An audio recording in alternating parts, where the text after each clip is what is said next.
Hello dear students. तो आज हम लोग इंडियन इकोनॉमी के लेक्चर 4 के अंतर्गत 5 ईयर प्लान या पंचवर्षीय योजनाएं डिस्कस करेंगे। जैसा कि इससे पहले हम पंचवर्षीय योजनाओं को बनाने वाली जो संस्था है उसके बारे में हम लोग बात कर चुके हैं। अब हम उससे आगे बढ़ते हैं और इकोनॉमिक प्लानिंग जो आर्थिक नियोजन चैप्टर है उसका ये सेकेंड पार्ट है। उसके पहले पार्ट में आपने देखा कि व्हाट इज़ इकोनॉमिक प्लानिंग, आर्थिक नियोजन क्या है। उसके बाद हम लोगों ने योजना आयोग की बातें करी, राष्ट्रीय विकास परिषद डिस्कस किया और फिर नीति आयोग डिस्कस किया।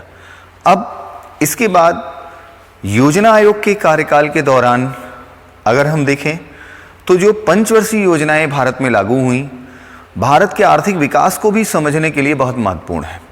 तो 5 ईयर प्लान अगर देखा जाए तो डेटाबेस है पूरा, बहुत कमी ऐसी चीज़ें हैं जो आपको समझनी है, सिर्फ डेटा है यहाँ पर।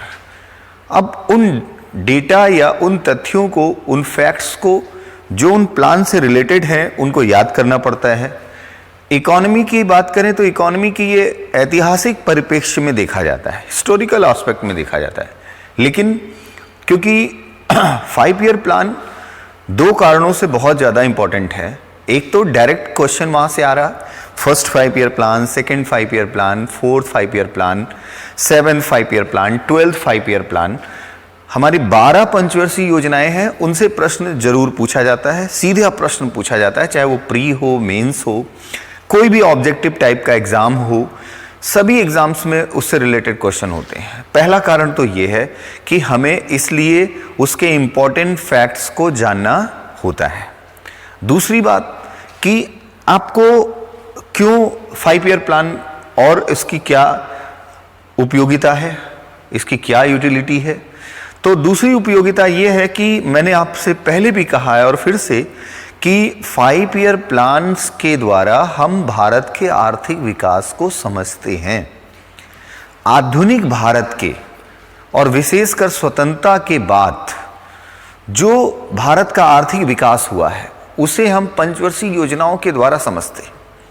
क्योंकि 12 पंचवर्षीय योजनाएं जो 1951 से लेकर 2017 तक, ठीक है, 1951 से लेकर 1951 से लेकर और 2017 तक अगर हम देखें 2017 तक, कब से 1951 से 2017 तक 12 5 ईयर प्लान या पंचवर्षीय योजनाएं लागू की गई हैं।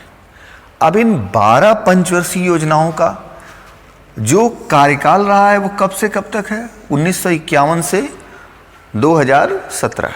अब ऑटोमेटिकली कि इनके द्वारा हम 2017 तक के आर्थिक विकास के क्रम को भी समझते हैं, उसे भी देखते हैं।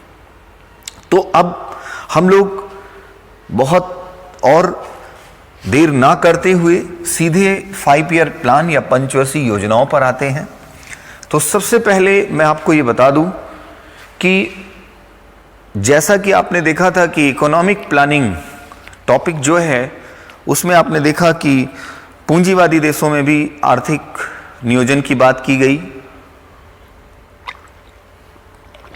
समाजवादी देशों में भी आर्थिक नियोजन की बात की गई। परंतु अगर भारत के आर्थिक नियोजन पर हम डिस्कस करें कि भारत का जो आर्थिक नियोजन का प्रावधान है, इकोनॉमिक जो ये हमारा प्लानिंग का प्रोविज़न है, वो किस देश के प्रावधान से प्रभावित है, तो स्पष्ट रूप से कहा जा सकता है सोवियत संघ या रूस। रूस के समाजवादी मॉडल के आधार पर भारत में पंचवर्षीय योजना का मॉडल बनाया गया। हालांकि रूस का और भारत का बिल्कुल सेम नहीं था, लेकिन उससे प्रभावित होकर हमने भारत में पंचवर्षीय योजनाओं का मॉडल तैयार किया और ये तय किया गया 1951 में योजना आयोग के द्वारा कि भारत में राज्य के द्वारा पंचवर्षीय योजनाओं को लागू किया जाएगा। राज्य मतलब गवर्नमेंट, अर्थात राज्य नियंत्रित अर्थव्यवस्था स्थापित हो गई।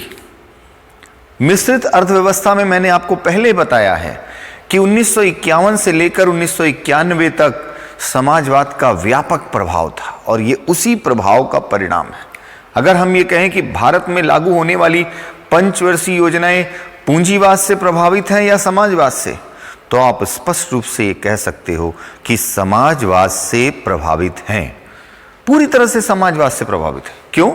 क्योंकि पंचवर्षीय योजनाओं को बनाने में, पंचवर्षीय योजनाओं को लागू करने में, पंचवर्षीय योजनाओं की समीक्षा करने में किसकी भूमिका है? राज्य की। प्राइवेट सेक्टर की कोई भूमिका नहीं है। निजी क्षेत्र यहां कुछ नहीं तय करता है, यहां जो भी तय करता है वो राज्य। यहां स्पष्ट कर दूं कि राज्य का मतलब स्टेट गवर्नमेंट नहीं, राज्य का मतलब गवर्नमेंट है, सरकार है, वो चाहे सेंट्रल गवर्नमेंट हो या स्टेट गवर्नमेंट हो। ठीक है, क्योंकि हम इकोनॉमी में चल रहे हैं तो ऐसी कोई लैंग्वेज अगर आती है तो उसको क्लियर करना जरूरी है। तो पंचवर्षीय योजनाएं साफ स्पष्ट रूप से हो गया कि 5 साल का, 5 वर्ष का एक लक्ष्य, एक टारगेट निर्धारित करके, उसका एक मॉडल तैयार करके और उसके आधार पर 5 वर्षों तक कार्य करना, इसे हम कहते हैं पंचवर्षीय योजनाओं के आधार पर कार्य करना। अब पंचवर्षीय योजनाओं में क्या चीजें इंपॉर्टेंट हैं, हम एक टेबल वर्क के माध्यम से आपके सामने इसको प्रस्तुत करेंगे। पंचवर्षीय योजना या 5 ईयर प्लान। पंचवर्षीय योजना, जैसा कि मैंने आपको बताया कि 1951 से लेकर 2017 तक 12 पंचवर्षीय योजनाएं लागू हुई हैं और उन 12 पंचवर्षीय योजनाओं में मेरा आज का टारगेट होगा कि ज़्यादा से ज़्यादा पंचवर्षीय योजनाओं को हम कवर कर लें। 12 पंचवर्षीय योजनाओं में जितना मैक्सिमम हो सकता है उनको हम कवर करेंगे और उससे संबंधित जो महत्वपूर्ण तथ्य हैं उन पर बात करेंगे। तो पंचवर्षीय योजनाओं में सबसे पहली बात तो कौन से बिंदुओं पर प्रश्न पूछे जाते हैं, अगर ये कहा जाए तो सबसे पहले पंचवर्षीय योजना किस मॉडल पर, कौन सी अवधि के दौरान ये लागू की गई, किस मॉडल पर आधारित थी। किसी अर्थशास्त्री ने उस 5 वर्ष का कोई मॉडल बनाया है तो उस अर्थशास्त्री का या उससे रिलेटेड कोई मॉडल है इकोनॉमी से रिलेटेड जिस पर वो बेस्ड है, आधारित है, तो वो पूछा जाता है। इसके बाद हर एक पंचवर्षीय योजना के 2 प्रकार के उद्देश्य हैं। एक मेन ऑब्जेक्टिव है, मुख्य उद्देश्य है, और कुछ अन्य उद्देश्य हैं, अदर ऑब्जेक्टिव है। तो वो मुख्य उद्देश्य जो है और अन्य उद्देश्य क्या है उसे हम यहां पर जानेंगे। और मुख्य उद्देश्य आपके लिए इंपॉर्टेंट है, अदर ऑब्जेक्टिव भी इंपॉर्टेंट है, लेकिन वो इतना इंपॉर्टेंट नहीं है कि आप उसके बिना काम ना चले। मुख्य उद्देश्य के बिना काम नहीं चलेगा, वो जरूरी है जानना। योजना के दौरान कुछ विशेष घटनाएं हुई हैं जो आर्थिक घटनाक्रम के अनुसार भी इंपॉर्टेंट हैं, तो वो क्या रहा उसको हम लोग देखेंगे।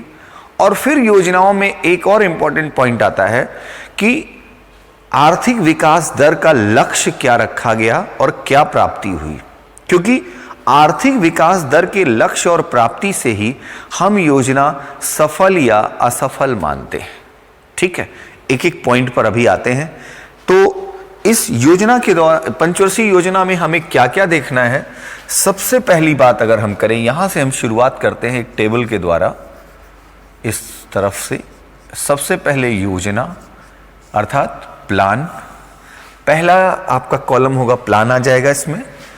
फिर अवधि, अवधि यानी टाइम पीरियड। ठीक है, टाइम पीरियड क्या था।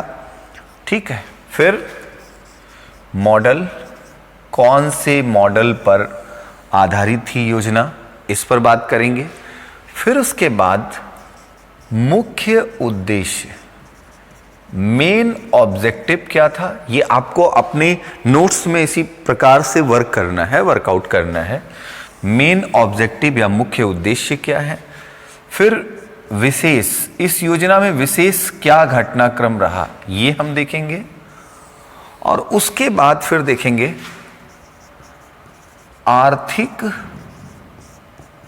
विकास दर, और इसमें देखेंगे लक्ष्य और प्राप्ति। आर्थिक विकास दर में लक्ष्य और प्राप्ति। ठीक, तो एक बार फिर मैं आपको इसको, इस टेबल को जो है कैसे आपको बनाना है, आपको क्या क्या चीजें रखनी है, एक बार फिर मैं आपको क्लियर कर दे रहा हूं। उसके बाद फिर आप इसी आधार पर वर्कआउट करेंगे, क्योंकि मैंने पहले ही बता दिया कि पूरी तरह से एक टेबल बेस्ड चैप्टर है जिसमें फैक्ट्स आपको और डेटा आपको ध्यान रखने हैं। ठीक है, तो योजना, सबसे पहला कॉलम योजना या प्लानिंग, ये आपका पहला कॉलम होगा। फर्स्ट, सेकेंड, थर्ड प्लान आएगा। इसके बाद अवधि या टाइम पीरियड 51 to 56 जो भी होगा, ठीक है, 56 to 61 जो भी होगा। फिर उसका मॉडल, कौन से मॉडल पर आधारित थी, मेन ऑब्जेक्टिव या मुख्य उद्देश्य क्या था, विशेष क्या है। ठीक है, विशेष, इसको मैं थोड़ा सा नीचे कर रहा हूं यहां से, क्योंकि हमें इस लाइन पे आना है। ठीक है, तो इसलिए मैं इसको थोड़ा सा नीचे कर रहा हूं। ठीक है, तो हम योजना यानी plan, first, second, third, fourth, model, input output model, PC Mahalanobis model, ठीक है, जेडब्ल्यू मिलर मॉडल, जो भी मॉडल होगा उस पर, लॉन्ग टर्म डेवलपमेंट मॉडल, जो भी मॉडल होगा हम यहां पर लाएंगे वो।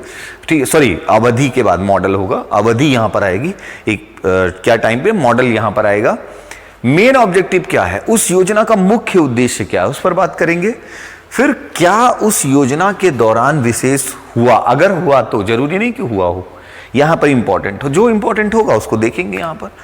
फिर इकोनॉमिक डेवलपमेंट रेट या आर्थिक विकास दर, लक्ष्य और प्राप्ति, क्या टारगेट था और क्या प्राप्ति। 3.6% टारगेट, 1.5% प्राप्ति, तो योजना सफल हुई नहीं हुई। लेकिन 1.2% टारगेट, 2.5% प्राप्ति, योजना क्या हो गई, सफल हो गई, है कि नहीं। और जब भी इकोनॉमी का कोई चैप्टर आता है तो बच्चों मैं आपसे ये कहता हूं कि बिल्कुल अपने आप से जोड़ लो उसको, बहुत जल्दी समझ में आ जाएगा आपको। बहुत से बेवकूफ टाइप के कैंडिडेट्स होते हैं, और उसमें कुछ टीचर्स भी शामिल हैं, जो किसी सब्जेक्ट को ये सोचते हैं कि कितना कठिन बनाकर प्रस्तुत किया जाए, किसी आंसर को कुछ विशेष बनाने के चक्कर में वो कठिन, इतना क्लिष्ट बना देते हैं, इतना क्रिटिकल कर देते हैं कि वो समझ से परे हो जाता है। तो यार, जिंदगी जीना है तो उसे आसान बनाओ, कठिन बना के नहीं। जितना आसान, आपसे हमेशा ये डिमांड की जाती है, आप किसी भी चीज को कितनी सरलता से सुलझा दो, उसको कठिन बना के थोड़ी, उसको क्लिष्ट बना के थोड़ी सुलझाना है, उसको कितना इजी वे में कर दो।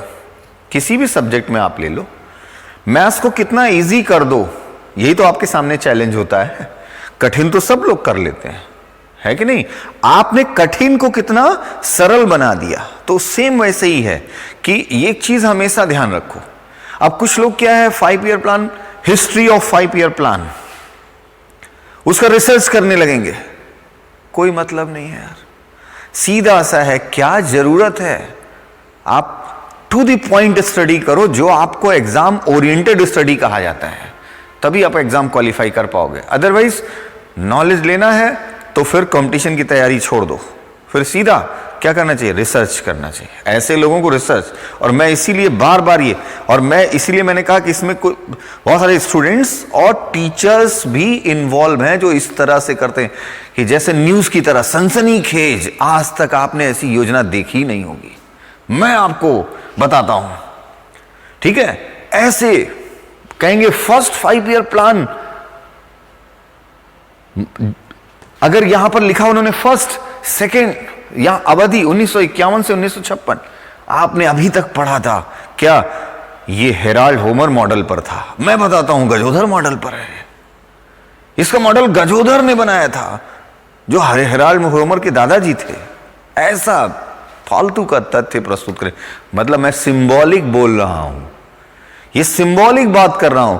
वो हेराल्ड होमर के खानदान में जाएंगे, कैसे निकला, हेराल्ड होमर ने क्या निकाला।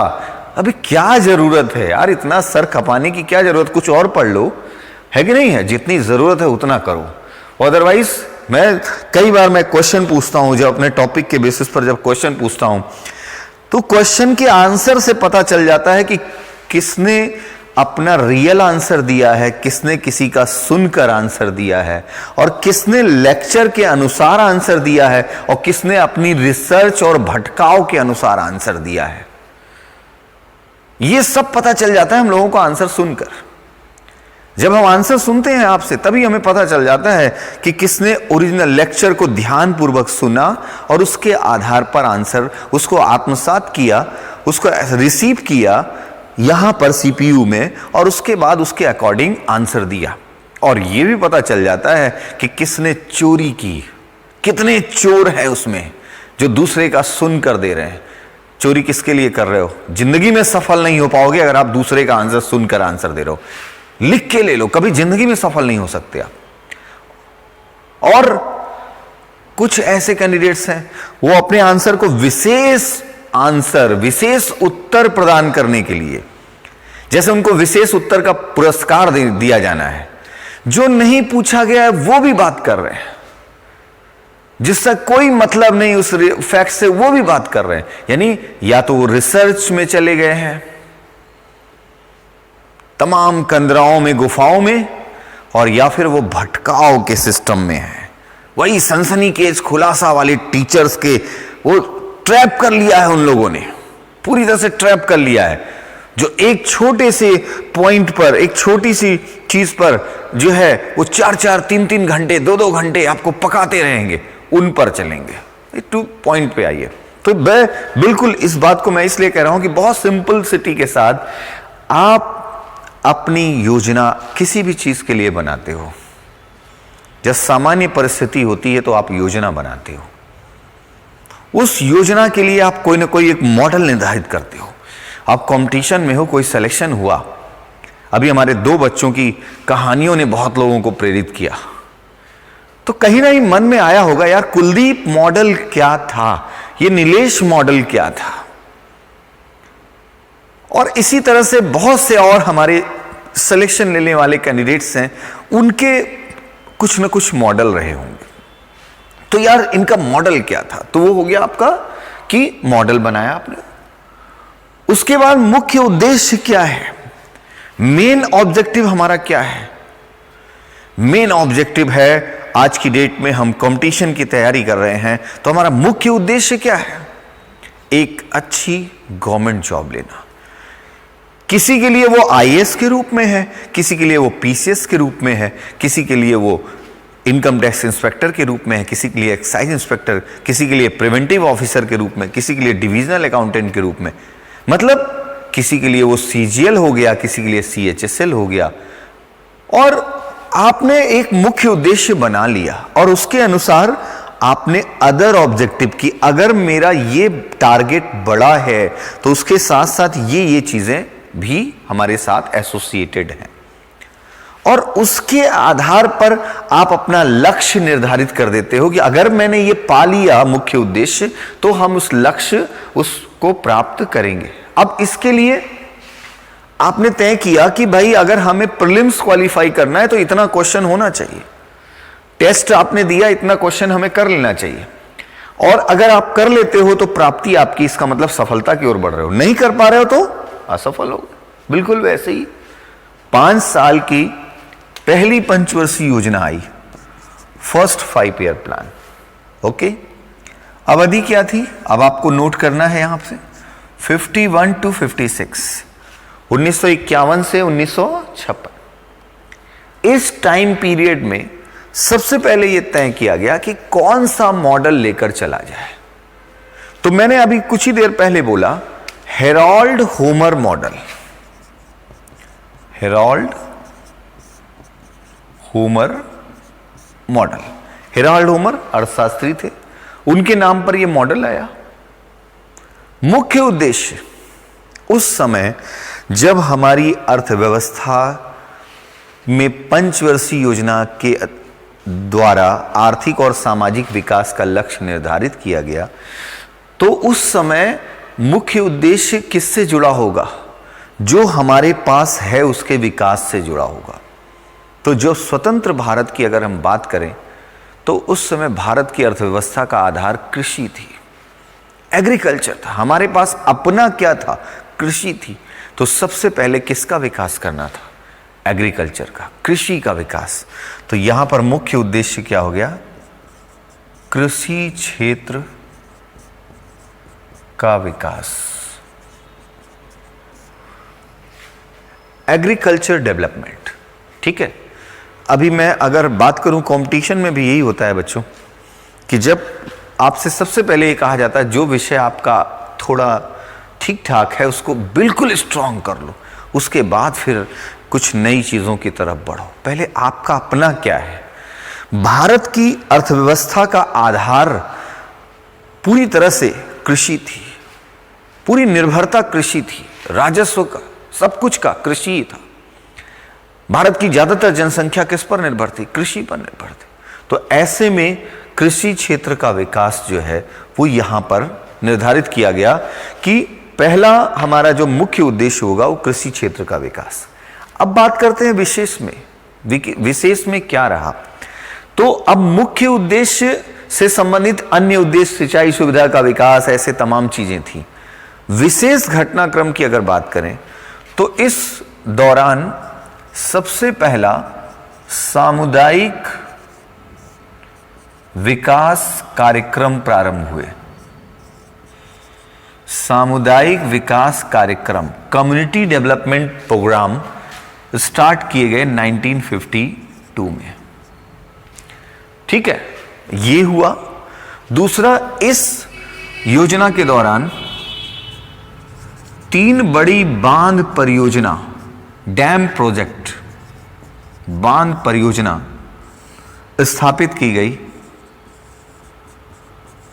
भाखड़ा नांगल परियोजना। ठीक है, 3 बड़ी परियोजनाएं। ठीक, क्योंकि कहीं ना कहीं हम पावर सेक्टर या एग्रीकल्चर की बात अगर हम कर रहे हैं तो इसके संबंध में मैं देख भी लेता हूं। ठीक है, तो ये 3 परियोजनाएं, हीराकुंड परियोजना और दामोदर घाटी परियोजना। ठीक है, तो इस योजना के दौरान, पहली पंचवर्षीय योजना के दौरान कृषि क्षेत्र का विकास हमारा मुख्य उद्देश्य था। और इस दौरान सामुदायिक विकास कार्यक्रम 1952 में प्रारंभ हुआ, यह विशेष है। और बांध परियोजनाएं 3 बड़ी, ये अक्सर पूछा जाता है, जैसे कभी ऐसे ही पूछ लिया गया कि हीराकुंड परियोजना किस पंचवर्षीय योजना के दौरान स्थापित की गई? फर्स्ट 5 ईयर प्लान है कि नहीं? पहली पंचवर्षीय योजना बिल्कुल आपके सामने आ गया। तो ये हमारी जो पहली पंचवर्षीय योजना थी, इसमें जो लक्ष्य था वो 2.1% का। अब यहां ये आंकड़ा प्रतिशत में है। ठीक है, प्रतिशत में ये आंकड़ा है। और प्राप्ति 3.6% की। इसका मतलब लक्ष्य से अधिक प्राप्ति।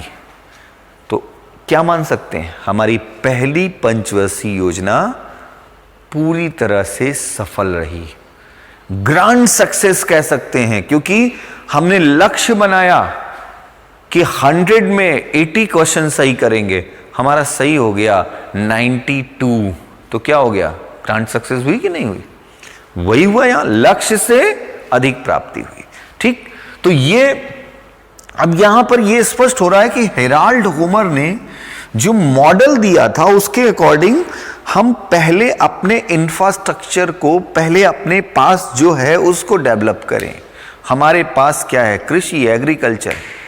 तो उसकी व्यवस्था करें, उसका हम विकास करें, सिंचाई सुविधा का विकास करें, ठीक है, पावर सप्लाई के लिए व्यवस्था करें, ठीक है, तमाम तरह के डैम, छोटे बड़े डैम प्रोजेक्ट्स बनाएं, ठीक, तो उनको हम स्थापित करने की बात करते हैं। तो ये हुआ हमारा फर्स्ट 5 ईयर प्लान, ठीक। अब हम आते हैं सेकेंड 5 ईयर प्लान, ठीक है, सेकेंड 5 ईयर प्लान। अब देखिए आपकी कॉपी में ये ध्यान रखना, सेकेंड 5 ईयर प्लान आपको यहां लिखना है, क्योंकि आपको इसी के सिस्टम में जाना है, ठीक। कई बार स्टूडेंट क्या करते हैं, यहां लिखा, फिर सेकेंड उनका ऐसे लहराते हुए जाता है, उनकी दूसरी पंचवर्षीय योजना ऐसे चल रही, ग्राफ चल रहा है उनका, तीसरी वाली ऐसे घूम गई। तो ऐसा मत करना, यहां से। अब कुछ लोग ये सोचेंगे क्या कि अगर हम सेकेंड यहां लिखेंगे तो हमारा इतना पेज बर्बाद हो जाएगा, इतना पेज बर्बाद हो जाएगा, ठीक है, ये सोचेंगे। कितना सच में वो बहुत चिंतित होते हैं भाई, अर्थव्यवस्था पढ़ रहे हैं तो इकोनॉमी के बारे में कितना चिंतित। पेज बचाओ प्रवृत्ति, तो चिंता मत करो बच्चों, जितनी बार पढ़ोगे ना ये प्लेस आपका कुछ ना कुछ अपडेट करने के लिए यूज हो जाएगा, ठीक है। तो इसलिए इतना छोड़ देना, और इसके लिए जो है वो किसी प्रकार की, अगर हम अवधी भाषा में कहें तो चिरकुटाई करने की जरूरत नहीं है, ठीक है। थोड़ा सा हंसते हुए पढ़ लोगे तो अच्छा रहेगा। कुछ चिरकुटा धीराजिन ऐसे होते हैं जो इसको भी बचा लें, उसको भी बचा लें, वास्तविक रूप से जहां बचाना है वहां नहीं बचाते और इसी में रह जाते हैं, ठीक है, इसी में रह जाते हैं, जिंदगी इसी में चल जाती है, ठीक है। जहां वास्तविक रूप से बचाना है वहां बचाना बेटा। सेकेंड 5 ईयर प्लान वास्तविक रूप से, अभी देखिए आप, इस समय बड़ा इंटरेस्टिंग है, जिसके यहाँ शादी या कोई प्रोग्राम पड़ रहा है, पता है, क्योंकि लिमिटेशन है, इतने व्यक्ति होने चाहिए। तो अब जिसका ये हालत है कि जो पैसा कर्ज लेके व्यवस्था करता, बहुत ग्रांड सेलिब्रेशन करता, बहुत बड़ी व्यवस्था करता, वो भी पता है क्या कह रहा है कि अभी छोटा प्रोग्राम कर लेते हैं। ये नहीं कह रहा है कि अभी करेंगे तो बहुत बचत हो जाएगी, बहुत सारी चीजें बच जाएंगी, ठीक ही है एक प्रकार से, ऐसा नहीं बोल रहा। अभी छोटा प्रोग्राम कर लेते हैं, जब सब कुछ सामान्य हो गया फिर एक बड़ा ग्रैंड सेलिब्रेशन करेंगे। हाँ, करेंगे, चाहे कर्जा लेके करेंगे, ठीक है। औकात नहीं है फिर भी बोलेंगे, अभी तुम्हारे पास है तब तो बोलो, सही लगता है, लेकिन नहीं है फिर भी यही बात बोलेंगे। और ये नहीं कहेंगे कि यार चलो ठीक है, अगर ऐसा है अभी सब सही है, कोई बात नहीं, ठीक है। तो ये सोच कहीं ना कहीं, इसीलिए मैं कह रहा हूं जहां बचाना है वहां बचे तो ज्यादा अच्छा है, ठीक है। और ऐसे लोगों में वो लोग भी शामिल होते हैं। तो मैं ये कह रहा हूं कि सेकेंड 5 ईयर प्लान में अगर देखा जाए तो अवधि 5 साल अगली होगी, यानी 1956 से 1961, ठीक है। अब पीसी महालोविस मॉडल पर आधारित थी ये,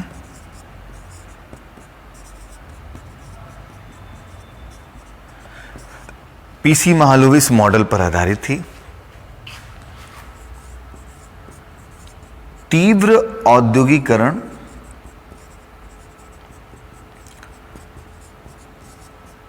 औद्योगिकरण, फास्ट इंडस्ट्रियलाइजेशन एवं भारी उद्योगों का विकास, भारी उद्योगों का विकास, ठीक है। अब मिस्टर पीसी महालोविस ने कहा कि भाई एग्रीकल्चर डेवलपमेंट हमारा हो गया, ये बेसिक था, अब इसके बाद जो है वो इंडस्ट्री की बारी है। इंडस्ट्री इंफ्रास्ट्रक्चर है किसी भी देश की अर्थव्यवस्था का। तो तीव्र औद्योगिकरण, फास्ट इंडस्ट्रियलाइजेशन बहुत तेजी से हो, मुख्य उद्देश्य हो, और heavy industry development. Heavy industry iron and steel industry, ठीक है, सबसे बड़ा उदाहरण कोल इंडस्ट्री, कोयला उद्योग, ठीक है।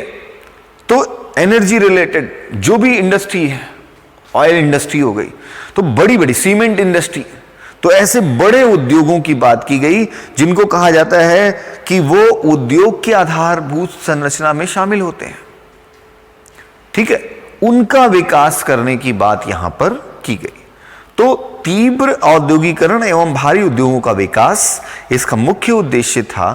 अगर इस योजना के दौरान हम विशेष देखें कि क्या हुआ, तो सबसे बड़ा विशेष हुआ 1956 में ये योजना आई और 1956 में ही द्वितीय औद्योगिक नीति, सेकेंड इंडस्ट्रियल पॉलिसी लागू हुई। पहली 1948 में आई थी, देश की आजादी के बाद अगर हम बात करें, और सेकेंड इंडस्ट्रियल पॉलिसी 1956 में आई। यानी जब ये योजना लागू हुई है उसी वर्ष द्वितीय औद्योगिक नीति या सेकेंड इंडस्ट्रियल पॉलिसी आई। और इस नीति में सार्वजनिक क्षेत्र के उद्योग स्थापित करने का प्रावधान, करने का प्रोविजन। अब यहीं पे देखिए समाजवाद का एक और प्रभाव आ गया। ये पहले मैं बता चुका हूं आपको, पहले लेक्चर दूसरे लेक्चर में। पब्लिक सेक्टर इंडस्ट्री स्टैब्लिश करने का प्रोविजन आया सेकेंड इंडस्ट्रियल पॉलिसी के दौरान। कौन सी योजना के दौरान? दूसरी पंचवर्षीय योजना या सेकेंड 5 ईयर प्लान के दौरान। और अब यहां आपने देखा तीव्र औद्योगिकरण और भारी उद्योगों का विकास, वो भी गवर्नमेंट सेक्टर में अगर हो, ऐसा उदाहरण भी है यहां पर। इसी योजना के दौरान 3 बड़े इस्पात संयंत्र, स्टील प्रोजेक्ट स्थापित किए गए। इस्पात संयंत्र या स्टील प्रोजेक्ट स्थापित किए गए भिलाई, दुर्गापुर और राउरकेला। अभी ये सारे प्रोजेक्ट सेल के अंडर में है, steel authority of India limited. Bhilai Chhattisgarh, तब उस समय मध्य प्रदेश था, तो भिलाई में स्थापित किया गया, ठीक है। दुर्गापुर पश्चिम बंगाल में, और तीसरा राउरकेला उड़ीसा में स्थापित किया गया, ठीक है। भिलाई में जो स्थापित हुआ वो रशिया की सहायता से, रूस की सहायता से स्थापित हुआ, ठीक है। ये भी इंपॉर्टेंट है, किसकी सहायता से स्थापित हुआ? रूस की सहायता से। दुर्गापुर वाला जो प्रोजेक्ट था वो ब्रिटेन की सहायता से स्थापित हुआ। मैं देख के कंफर्म भी कर ले रहा हूं, ब्रिटेन की सहायता से स्थापित हुआ। और राउरकेला का जो प्रोजेक्ट था वो जर्मनी की सहायता से स्थापित हुआ। तो सेकेंड 5 ईयर प्लान के दौरान रशिया या रूस की सहायता से भिलाई में स्टील प्रोजेक्ट स्थापित हुआ, दुर्गापुर में ब्रिटेन, दुर्गापुर पश्चिम बंगाल ब्रिटेन की सहायता से, और राउरकेला उड़ीसा में जर्मनी की सहायता से स्थापित हुआ, ठीक है। और मैं यहीं पर आपको यह भी बता दूं कि फर्स्ट 5 ईयर प्लान के दौरान जो यहां पर डैम स्थापित हुए थे, वो डैम भी फॉरेन एड या विदेशी सहायता से स्थापित हुए थे। यूएसए के सहयोग से स्थापित हुए थे, ब्रिटेन के सहयोग से, ठीक है, रशिया के सहयोग से स्थापित किए गए थे। मतलब टेक्नोलॉजी सपोर्ट, फाइनेंशियल सपोर्ट भी हमें वहां से मिला था। यहां भी वही हुआ। इसका मतलब कि पहले और दूसरी योजना के दौरान भारत में जो कृषि क्षेत्र का विकास या औद्योगिकरण हुआ या उद्योगों का विकास हुआ, वो विदेशी सहयोग से हुआ। ये मैं इसलिए बता रहा हूं क्योंकि तीसरी पंचवर्षीय योजना के मुख्य उद्देश्य में हम देखेंगे कि इसी कारण से एक बदलाव आएगा जो कहीं ना कहीं इससे जुड़ा हुआ है, ठीक है। तो अब इसके लक्ष्य और प्राप्ति की ओर आते हैं। 4.1% का लक्ष्य था और 4.2% की प्राप्ति थी। इसका मतलब पूरी तरह से योजना हमारी सेकेंड 5 ईयर प्लान भी हमारा सक्सेसफुल रहा, ठीक। अब हम बात करते हैं तीसरी पंचवर्षीय योजना, third 5 year plan. Third 5 year plan 1961 से 1966, ईयर में कोई कंफ्यूजन आपको नहीं होगा, ठीक है। अब बात करते हैं मॉडल की। तो थर्ड 5 ईयर प्लान जो है वो एस चक्रवर्ती और जॉन सैंडी मॉडल पर था। एस चक्रवर्ती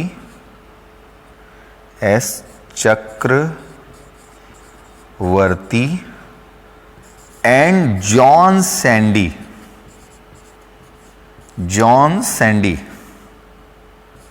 ठीक है। तो एस चक्रवर्ती एक अर्थशास्त्री और जॉन सैंडी दूसरे, इन दोनों के मॉडल पर आधारित था हमारा थर्ड 5 ईयर प्लान 1961 से 66 के बीच, ठीक है। अब यहां पर मुख्य उद्देश्य क्या था? अर्थव्यवस्था को आत्मनिर्भर बनाना। आज हम इसकी बात कर रहे हैं ना, ये उस समय से शुरुआत हुई थी। आप देख लो कब हुआ था। आत्मनिर्भर बनाना अर्थात आत्मनिर्भर अर्थव्यवस्था।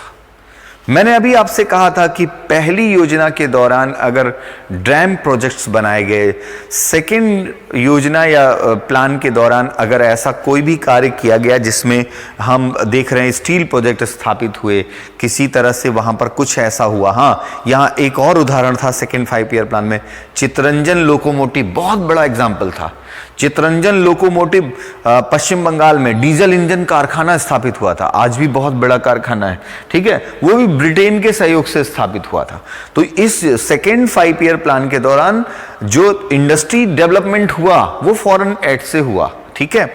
और ऐसे में जब हमने देखा कि पहली पंचवर्षीय योजना और दूसरी पंचवर्षीय योजना में जो हमारा विकास दर था या जो हम लक्ष्य को प्राप्त कर रहे थे उसमें कहीं ना कहीं विदेशी सहयोग था। अब ऐसे में इसलिए हमने अब आत्मनिर्भरता की ओर बढ़ने की बात करी, क्योंकि देखिए उस समय अगर हम देखें तो वो हमारी मजबूरी थी। बिना विदेशी सहयोग के हम ना तो अपनी कृषि क्षेत्र में सुधार कर सकते थे, ना तो हमारे पास टेक्नोलॉजी थी और ना ही हमारे पास रेवेन्यू था, हमारे पास राजस्व भी नहीं था। तो ऐसे में जो है वो बिना सहायता के हम नहीं कर सकते। लेकिन अब यहां पर आप देखिए कि समझदारी की बात इसी में की जाती है कि जैसे अगर कोई व्यक्ति किसी से पैसा लेकर बिजनेस शुरू करता है तो कोई बात नहीं है, कहीं से लोन लेकर बिजनेस शुरू करता है कोई बात नहीं, लेकिन वो बार बार लेता रहे, कुछ समय बाद लेता रहे, तो इसका मतलब वो आत्मनिर्भर कभी बन पाएगा? नहीं बन पाएगा। उसे एक ना एक दिन ये सोचना होगा कि नहीं, अब हम आत्मनिर्भर बने, सेल्फ डिपेंड बने और जो लिया है वो वापस करें, तभी तो वो वास्तविक विकास माना जाएगा। वास्तविक विकास तब तक नहीं माना जाएगा जब तक वो ऋण या अनुदान लेना बंद ना कर दे। उसी तरह से हम अगर विदेशी सहयोग से ही सब करते रहेंगे तो फिर कौन सा हमारा विकास हुआ? वो तो उधार का विकास हुआ ना, ठीक है। तो इसलिए जो है यहां पर ऐसा हुआ कि अर्थव्यवस्था को आत्मनिर्भर बनाने का लक्ष्य निर्धारित किया गया। अब अगर इस योजना के दौरान देखें तो इस योजना के दौरान हमने लक्ष्य तो बनाए, मुख्य उद्देश्य तो बहुत बड़ा लेकर चले, लेकिन हमें नहीं पता था कि आगे क्या होगा। क्यों? क्योंकि 1962 में भारत चीन युद्ध, अगर इस योजना के दौरान के सबसे बड़ी तय देखें, भारत चीन युद्ध, इंडो चाइना वॉर, आज देख रहे हैं फिर से एक बार 1962 की बात को याद किया जा रहा है। चाइना फिर से ऐसा कोई प्रयास कर रहा है। तो कोई भी युद्ध, चाहे कोई जीते या हारे, कोई भी युद्ध जो है वो किसी भी देश की अर्थव्यवस्था को 20 साल पीछे लेके चला जाता है। आज बहुत सारे लोग अनजाने में युद्ध की बात कर रहे हैं कि युद्ध लड़ ले चाइना वाले, ठीक है कोई बात नहीं है। अब सही बात है कि अगर जो है बात आत्मसम्मान की आ जाएगी तो लड़ना ही पड़ेगा, तब तो फिर मरता क्या ना करता। लेकिन युद्ध लड़ना ही समझदारी नहीं है, युद्ध को टालना भी उससे भी बड़ी समझदारी है, डिप्लोमेटिक तरीके से। क्यों? क्योंकि उसका परिणाम हमने देखा हुआ है, ठीक है, अभी आप देखेंगे लक्ष्य और प्राप्ति अपने आप दिख जाएगा, उसका परिणाम देखा हुआ है। और ये ऐसा नहीं कि इसी समय किसी भी देश का, किसी भी देश काल में कोई भी युद्ध होता है, हम आज बहुत डेवलप हो गए तो चाइना भी बहुत डेवलप हो गया है। ठीक है, युद्ध समस्या का समाधान नहीं है, और स्पेशली सामरिक युद्ध, सामरिक युद्ध। हां, मैं ये भी कह रहा हूं कि अगर बात आत्मसम्मान किया जाएगी, अंतिम रास्ता वही होगा कि अब कोई विकल्प नहीं बचा, तो फिर लड़ना ही होगा। लड़ा गया है तो अब लड़ेंगे, फिर हम लोग जहां चलना होगा वहां चलेंगे, कोई दिक्कत नहीं। लेकिन सरकार के ऊपर इस तरह का कोई अगर दबाव बनाता है तो इसका कोई मतलब नहीं। सरकार इस समय अपनी डिप्लोमेटिक और तमाम, जिसको कूटनीतिक कहते हैं, तमाम विकल्प निकालती है। और उसके कारण आज सबसे बड़ा युद्ध अगर हम कहें तो चाइना से अगर हम लड़ सकते हैं तो आर्थिक युद्ध, क्योंकि आज चीन के लिए भारत एक बहुत बड़ा बाजार है। तो क्यों ना ऐसा कोई अभियान चलाया जाए, कोई मिशन चलाया जाए कि उसके प्रोडक्ट्स जो हैं वो धीरे धीरे step by step boycott system में चाहे।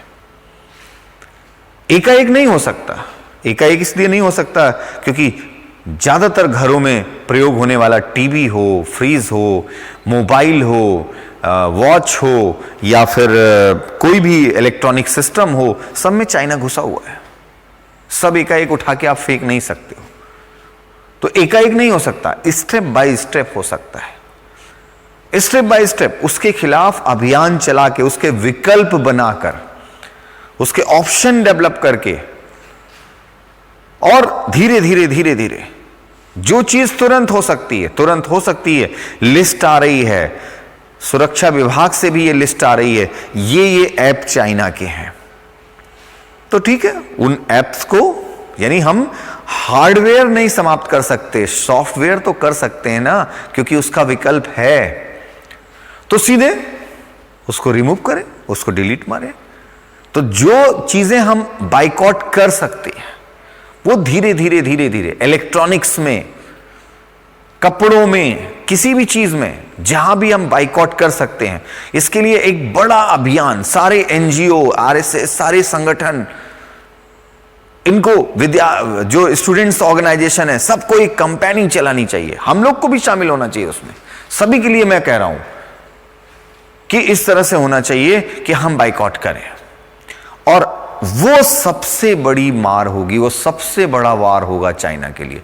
क्योंकि हम बार बार एक चीज कहते हैं बच्चों, इकोनॉमिक एरा में रह रहे हैं हम लोग, आर्थिक युग में हैं हम, तो आर्थिक चोट सबसे बड़ी है। आर्मी के बड़े से बड़े जो एक्सपर्ट है ना, वो भी ये बात कहते हैं कि अगर चाइना को तोड़ना है, चाइना की स्पाइनल कॉर्ड है, रीढ़ को तोड़ देना है, तो उसके ऊपर इकोनॉमिक वॉर होना चाहिए। हम आज 140 करोड़ की एक मार्केट उसे ऐसे आसानी से और कहीं नहीं मिलेगी। तो ये एक सबसे बड़ा कारण है कि अगर, और उस पर जो है वो हम सरकार के द्वारा ये पॉलिसी लाई जाए कि इसको बैन कर दिया जाए, इसको बैन कर दिया जाए, तो वो सही नहीं होगा। वो डिप्लोमेटिक तरीके से सही नहीं होगा, वो WTO के अकॉर्डिंग सही नहीं होगा, वो वर्ल्ड बैंक के अकॉर्डिंग सही नहीं होगा, इंटरनेशनल ट्रेड के अकॉर्डिंग सही नहीं होगा। लेकिन जब जनता ही बाइकॉट कर रही है तो सरकार कहेगी हम क्या करें, हर क्षेत्र में है कि नहीं। तो जनता ही बाइकॉट कर दे, boycott Chinese product, boycott China, बस अपने आप। अगर ऐसा हो जाए तो फिर वो वॉर से भी बड़ा प्रभाव डालेगा और सरेंडर कर देगा। चाइना क्या, उसका बाप भी सरेंडर कर देगा। ठीक है, जो हम कहेंगे वो बोलेगा किधर किधर जाना है आप बताओ भाई, ठीक है, कितना दूर पीछे है चले जाएं, बस हमारा सामान आप खरीदो, ऐसा बोलेगा वो। ठीक है, तो ये मैं नहीं कह रहा हूं, ये बहुत सारे जो एक्सपर्ट्स जो आर्मी से रिलेटेड हैं, इकोनॉमिक एक्सपर्ट्स हैं, वो ये बात करते हैं। ठीक है, उनके रेफरेंस पे मैं ये बात आपसे कर रहा हूं। ठीक है, अपने स्टूडेंट्स से तो हम ये बात कह सकते हैं कि हम लोग, जैसे ही मैंने पता चला हाँ टिकटॉक या ये ऐसा कोई ऐप, ये जो है शेयर इट है या ये है, ये चाइनीज है, हमें कंफर्म हो रहा है हाँ चाइनीज है, ओके ठीक है, रिमूव करते हैं इसको। अनइंस्टॉल तो हमारे ऑप्शन में, जबरदस्ती हम थोड़ी इंस्टॉल किए रहेंगे। ठीक है, लेकिन जो उसका एडिक्ट हो गया होगा वो तर्क देगा, वो कुतर्क देगा, वो तमाम तरह के गलत तरीके के तर्क देगा। ये भी तो है, ये भी तो है, ऐसा भी तो है, ऐसा करेगा नहीं, वो तर्क और कुतर्क देगा। तर्क नहीं देगा, वो कुतर्क देगा। ठीक है, गलत तरीके की बात रखेगा वहां पर।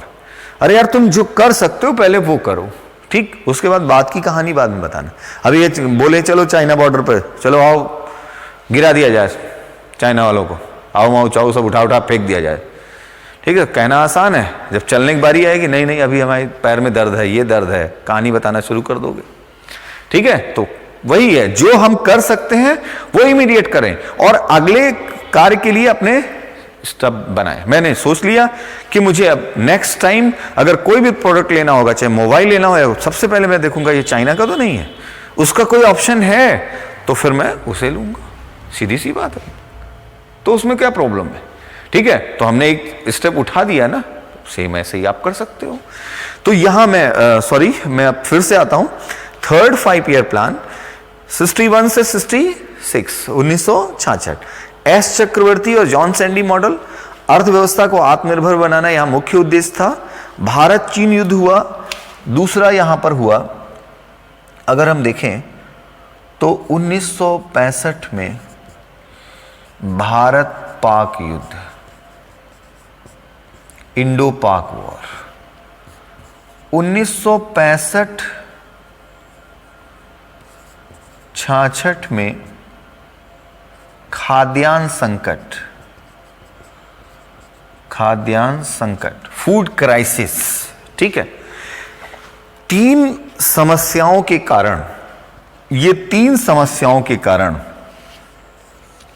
1962 में इंडो पाक वॉर, 1965 में इंडो चाइना वॉर, इंडो पाक वॉर 1965, और 65-66 के दौरान फूड क्राइसिस, इतनी बड़ी समस्याओं के कारण ये योजना असफल रही, सफल नहीं हुई, ये विशेष है इसमें।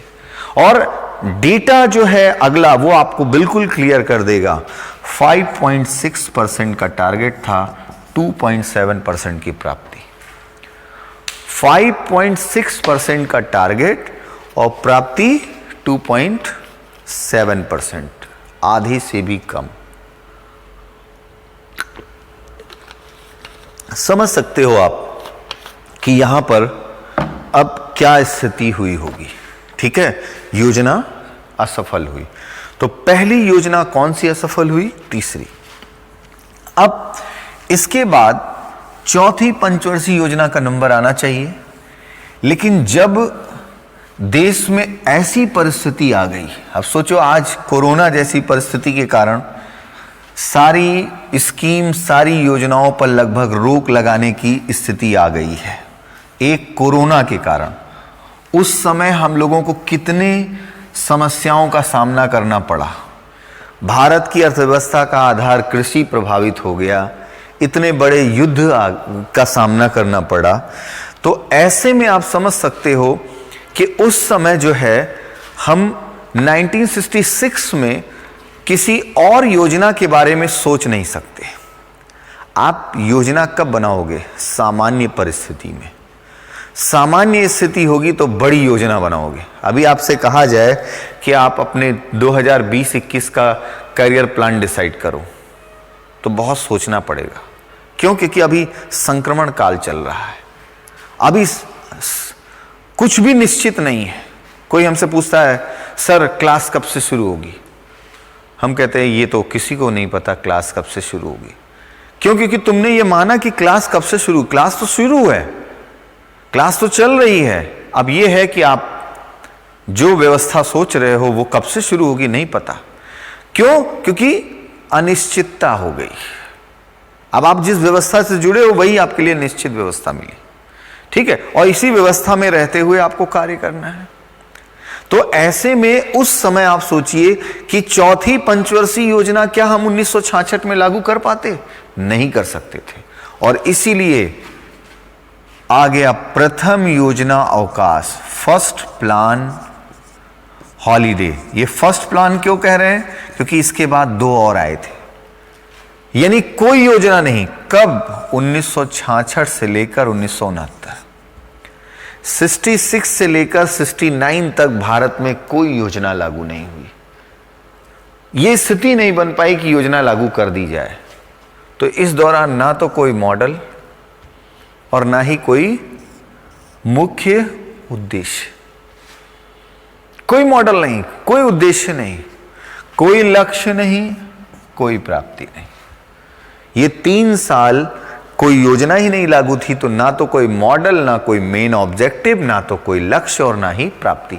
अब युद्ध की स्थिति से तो सामना हो गया था।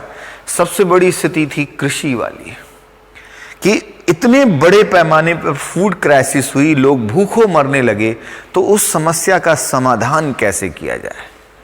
तो उसका समाधान यहां पर हुआ। Doctor MS Swaminathan, MS Swaminathan के द्वारा हरित क्रांति, ग्रीन रेवोल्यूशन प्रारंभ। 1966 1966 वो ईयर था। इस योजना अवकाश प्लान हॉलिडे के दौरान विशेष क्या रहा? भारत में पहली हरित क्रांति या ग्रीन रेवोल्यूशन प्रारंभ हुआ MS स्वामीनाथन के द्वारा। और इस ग्रीन रेवोल्यूशन के द्वारा भारत में बड़े पैमाने पर कृषि सुधार हुए, कृषि उत्पादकता में वृद्धि हुई, एग्रीकल्चर प्रोडक्टिविटी में वृद्धि हुई, कम क्षेत्र में ज्यादा उत्पादन होने लगा। ये टेक्नोलॉजी, एग्रीकल्चर में टेक्नोलॉजी का प्रयोग किया गया, तकनीक का प्रयोग किया गया, सिंचाई सुविधाओं का तेजी से विकास किया गया, तमाम नहरों का विकास किया गया कि कैसे भाई जो हमारे पास है उसका ज्यादा से ज्यादा प्रोडक्शन करें, उस समस्या का समाधान करें। तो ये उस समय हुआ। और इसका अगर एक इससे रिलेटेड क्वेश्चन भी आता है कि हरित क्रांति या ग्रीन रेवोल्यूशन जो उस समय हुआ था, उसका सबसे ज्यादा लाभ किस फसल को हुआ? गेहूं उत्पादन, गेहूं की फसल को सर्वाधिक लाभ हुआ। ये पहला इससे रिलेटेड एक क्वेश्चन है।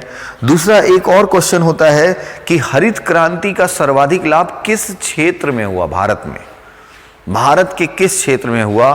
तो वो पंजाब और पश्चिमी उत्तर प्रदेश, क्योंकि गेहूं का सबसे बड़ा क्षेत्र वही है, पंजाब और वेस्टर्न यूपी, इसको सबसे ज्यादा हुआ। ठीक, अब इसके बाद हम आते हैं अगली योजनाओं पे। तो नेक्स्ट है 4th 5 ईयर प्लान, चौथी पंचवर्षीय योजना। चौथी पंचवर्षीय योजना 1969 से 74, 4th 5 ईयर प्लान 69 से 74। ठीक है, तो 69 से 74 ये देखते हैं कौन से मॉडल पर आधारित थी। तो अशोक रुद्रा और S मुंद्रे के मॉडल पर आधारित थी। Mister Ashok Rudra and S Mundre. S Mundre, Ashok Rudra और S मुंद्रे के मॉडल पर आधारित थी। इसके पहले जो अनस्टेबिलिटी की स्थिति आई थी, अस्थिरता की स्थिति आई थी, तो इसीलिए यहां पर इसका नाम मुख्य उद्देश्य यहां पर रखा गया स्थिरता के साथ आर्थिक विकास, इकोनॉमिक डेवलपमेंट विद स्टेबिलिटी। मैंने आपसे पहले भी कहा कि आप अपनी अर्थव्यवस्था के विकास को समझते हैं इसके द्वारा। सबसे पहले एग्रीकल्चर, फिर इंडस्ट्री, फिर आत्मनिर्भर बनाना अर्थव्यवस्था को। अनस्टेबल हो गए तो अभी क्या है? स्थिरता के साथ आर्थिक विकास। ठीक है, स्टेबिलिटी के साथ इकोनॉमिक डेवलपमेंट, आर्थिक विकास बहुत जरूरी था। देखिए, वास्तविक रूप से आज भी ऐसा है कि जब तक अर्थव्यवस्था में स्थिरता नहीं आएगी, स्टेबिलिटी नहीं होगी, ठीक है, तब तक वास्तविक विकास नहीं माना जाता है। जैसे आज किसी के पास बहुत पैसा है, अकाउंट में है, प्लास्टिक मनी के रूप में, लेकिन उसके अगर कोई स्थायी संपत्ति नहीं है, परमानेंट प्रॉपर्टी नहीं है, तो उसे वास्तविक रूप से विकास नहीं माना जाता।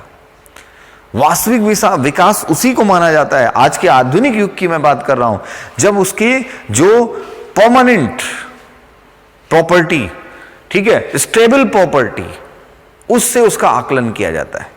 ठीक है, तो वही स्टेबिलिटी, एक व्यक्ति आज जो है वो पुणे में कमा रहा है, कल को जो है वो जो प्राइवेट सेक्टर की मैं बात कर रहा हूं कि कल को वो जो है दुबई चला गया, फिर उसके बाद फिर जो है वो बेंगलोर आ गया, ठीक है, फिर उसके बाद वो जो है वो कंबोडिया चला गया। ठीक है, तो मतलब अभी स्टेबिलिटी कहीं नहीं है, कहीं भी उसका परमानेंट कुछ भी नहीं है, तो इसका मतलब वो स्टेबल इकोनॉमिक डेवलपमेंट नहीं माना जाएगा। ठीक है, तो उसी तरह से कि अस्थिर होके विकास, तो यहां पर बात की गई कि आर्थिक विकास किसके साथ, स्थिरता के साथ, स्टेबिलिटी के साथ, एक पैरेलल डेवलपमेंट दिखाई पड़े अदरवाइज। ठीक है, जैसे शेयर मार्केट में जो है आप आगे पढ़ेंगे कि ब्लू चिप शेयर होते हैं। ब्लू चिप शेयर ऐसी कंपनियों के शेयर जिसमें प्रॉफिट की संभावनाएं ज्यादा होती हैं, बड़ी बड़ी कंपनियों के, जैसे रिलायंस, ठीक है, टाटा, एनटीपीसी, ओएनजीसी, इनके शेयर्स में पैसा, इनके शेयर बहुत महंगे होते हैं, इनके शेयर में पैसा लगाने वालों को पैसा डूबने का खतरा बहुत कम होता है। क्यों? स्टेबल होते हैं, लेकिन प्रॉफिट स्लो होता है, धीरे धीरे। और बहुत सारे अनस्टेबल शेयर हैं छोटी छोटी कंपनियों के, आज लिया कल बहुत बड़ा प्रॉफिट हो गया, लेकिन कब नीचे दब गया पता नहीं चला। वास्तविक रूप से सैकड़ों सालों में किसका विकास दिखा? जो स्टेबिलिटी के साथ हो। ठीक है, तो ये जो है स्टेबिलिटी के साथ आर्थिक विकास की बात की गई। अब इस योजना के दौरान अगर हम विशेष देखें, कोई भी योजना लागू होती है तो वो कब लागू होती है? 1 अप्रैल से, और कब तक होती है? 31 मार्च तक। यानी 1 अप्रैल 1969 से 31 मार्च 1974 तक। अब ये बात मैं क्यों बता रहा हूं? क्योंकि इस योजना के दौरान जुलाई 1969 में क्या विशेष रहा? जुलाई 1969 में 14 निजी बैंकों का राष्ट्रीयकरण किया गया। 14 निजी बैंकों का राष्ट्रीयकरण किया गया। ठीक है, 14 प्राइवेट बैंक्स का राष्ट्रीयकरण किया गया, नेशनलाइजेशन किया गया। ठीक है, तो अब आप सोचिए, ये आप सोचो कि 14 निजी बैंकों का राष्ट्रीयकरण, इसका मतलब समाजवाद और ज्यादा प्रभावी भूमिका में आ गया। ठीक है, तो इस योजना के दौरान एक विशेष ये है, और विशेष अगर हम देखें तो एक और हुआ, लेकिन वो बहुत नेगेटिव हुआ इसी योजना के दौरान।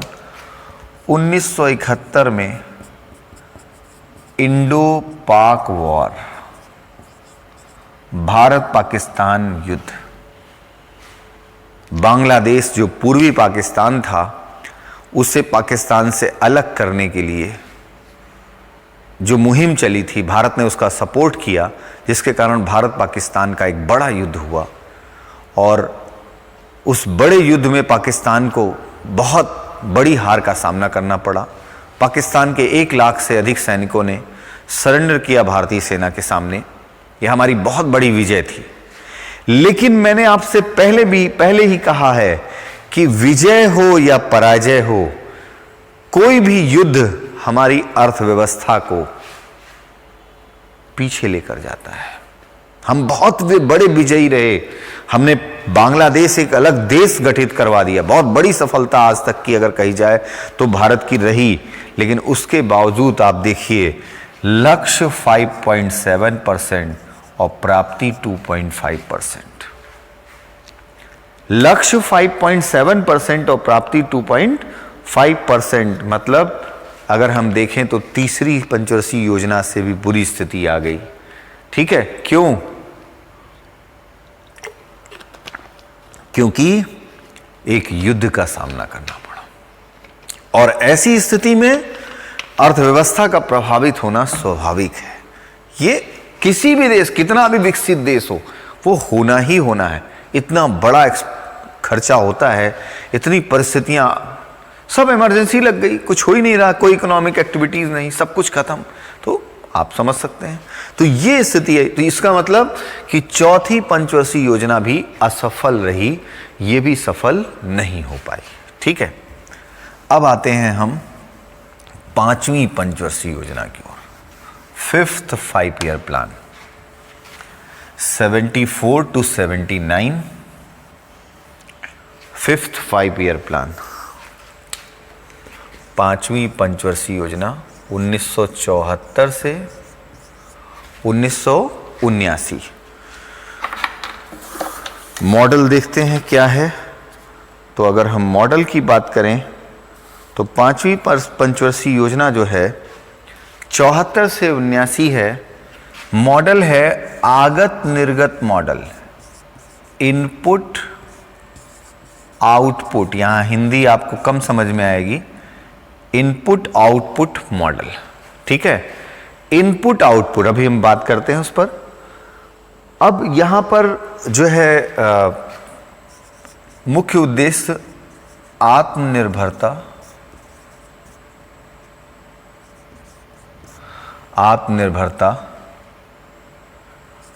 आधुनिकीकरण, मॉडर्नाइजेशन,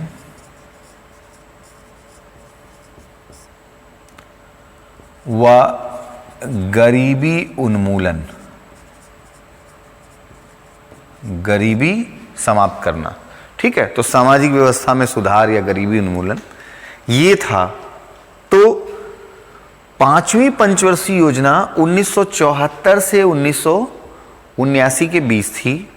इनपुट आउटपुट मॉडल बहुत इंपॉर्टेंट था। अभी देखिएगा, इस योजना के दौरान विपरीत परिस्थितियां आने के बाद भी इस मॉडल के कारण हम इस योजना में विकास प्राप्त कर पाए। कारण था उसका, देखिए हमेशा आपको क्या करना है, इनपुट और आउटपुट पर ध्यान देना है। हमने क्या इनपुट किया और उसका क्या आउटपुट रहा। हमने इतना समय लगाया और उसका ये आउटपुट आया है, तो अगर हम दोनों का संतुलन नहीं बना रहे हैं, इसका मतलब कि वास्तविक रूप से हम विकास की तरफ बढ़ ही नहीं सकते। तो व्यक्ति को ही, अगर हम यहां पर कहें, ऐसा नहीं कि किसी देश की अर्थव्यवस्था के लिए, किसी व्यक्ति के जीवन के लिए भी, आज दिन भर हमने ये इनपुट किया तो इसके अकॉर्डिंग ये आउटपुट होना चाहिए। और अगर आउटपुट आप प्राप्त करना चाहोगे तो आपको क्या करना पड़ेगा, इनपुट करना पड़ेगा। हमें इतने मार्क्स इस एग्जाम में चाहिए, तो हमें उसके लिए ये इनपुट, ये इनपुट, ये इनपुट, ये इनपुट, तब तो इतने मार्क्स आएंगे। अदरवाइज कहां से आएंगे, सपने देखने से नहीं आएंगे। ज्यादातर कैंडिडेट क्या करते हैं, सपने देखते हैं, वो इनपुट नहीं करते, वो सिर्फ आउटपुट पे दिमाग रहता। आउटपुट इस बार इसमें हो जाए, सीपीओएसआई का फॉर्म आया है इसी में हो जाए। ठीक है, पीसीएस का एग्जाम अक्टूबर में हो गया, अब 4 अक्टूबर को होगा, अरे वाह चांस मिल गया आपकी, हो गया। जून में क्या कर रहे हो, जुलाई में क्या कर रहे हो, है कि नहीं, अगस्त में क्या कर रहे हो आप, मई में क्या किया आपने, अप्रैल में क्या किया, सब कुछ इनपुट देखा जाएगा और तब जाके आपका आउटपुट सामने आएगा। तो सेम वही है कि अर्थव्यवस्था में सरकार जो है वो मनरेगा का बजट 40,000 करोड़ रुपए निर्धारित कर रही है, लेकिन उस मनरेगा से आउटपुट क्या मिल रहा है, क्या कोई आउटपुट मिल रहा है, ये देखना होगा ना। सरकार अगर कोई भी योजना लाती है तो उसमें इतने हजार करोड़ का इनपुट, इतने हजार करोड़ का इनपुट, इतने लाख करोड़ का इनपुट, इनपुट तो सरकार ने लगा दिया, बट आउटपुट अगर नहीं देखेंगे तो सिर्फ हम लगाते जाएंगे, कुछ होने वाला नहीं। सरकार ने ये कंपनी स्थापित कर दी, ये इनपुट लगाया, सरकार ने रेलवे का ये ट्रैक बना दिया, ये इनपुट लगाया, बट आउटपुट नहीं आया, तो क्या मतलब बनता है।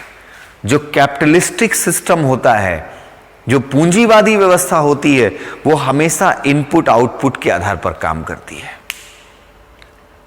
और ये मॉडल सीधा सा है, ये मॉडल जो है ये बता रहा है कि हम मिश्रित अर्थव्यवस्था के सिद्धांत पर जा रहे हैं। पूंजीवाद का भी प्रभाव है, इनपुट और आउटपुट। दूसरी तरफ गरीबी उन्मूलन की बात कर रहे हैं, सामाजिक विकास, सोशल डेवलपमेंट की बात कर रहे हैं। क्यों बात कर रहे हैं? क्योंकि समाजवाद का भी प्रभाव है, ठीक है। गरीबी में सुधार की बात कर रहे हैं, समाज के विकास की बात कर रहे हैं। आत्मनिर्भरता और मॉडर्नाइजेशन या आधुनिकीकरण तो ऑलरेडी सबके लिए है, वो पूंजीवादी हो या समाजवादी हो। स्पष्ट रूप से ये क्या है? ये समाजवाद है। बट ये पूंजीवाद का प्रभाव कहीं ना कहीं था, और इसीलिए कहा गया कि अब समय आ गया है कि सरकार सिर्फ इनपुट ना करे, इनपुट के साथ साथ आउटपुट पर भी ध्यान दे। अगर आउटपुट हम देखेंगे, मतलब प्रॉफिट देखेंगे, तो फिर सीधी सी बात है कि हम वेलफेयर भी कर सकते हैं और एक मजबूत अर्थव्यवस्था के रूप में आगे बढ़ सकते हैं। आज ये हमें कहने में कोई संकोच नहीं है कि सरकार की बहुत सी योजनाएं ऐसी हैं जिसमें इनपुट तो बहुत है, बहुत सरकार खर्च कर रही, लेकिन आउटपुट सरकार को जीरो मिल रहा है, और जिसके कारण अर्थव्यवस्था में लाभ की जगह क्या हो रहा है? हानि हो रही है। तो सीधी सी बात है कि आज नहीं तो कल सरकार को उस पर विचार करना पड़ेगा, और उसमें इनपुट आउटपुट वाली बात लाना पड़ेगा कि यार बिना आउटपुट के हम कब तक चलेंगे। सीधी सी बात है, ठीक है। तो अब हम विशेष की बात करें। इस योजना के दौरान सबसे पहला विशेष तो ये था 1975 में राष्ट्रीय आपात, नेशनल इमरजेंसी लागू हो गई। ये पहला विशेष है। अब सोचिए आप, इमरजेंसी लगी है, फिर भी हम इसके कारण अभी आगे देखिएगा सफलता की तरफ बढ़ेंगे, ठीक। दूसरा एक और नेगेटिव रीजन बना 1978 में समय से पूर्व योजना को रोक दिया गया। समय से पूर्व योजना को रोक दिया गया बच्चों।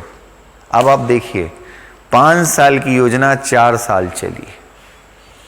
अगर ये पूछा जाए कि चौथी पंचवर्षीय योजना की निर्धारित अवधि क्या थी, 74 to 79, लेकिन चौथी पंचवर्षीय योजना की लागू अवधि, इंप्लीमेंटेशन ईयर जो था वो क्या था?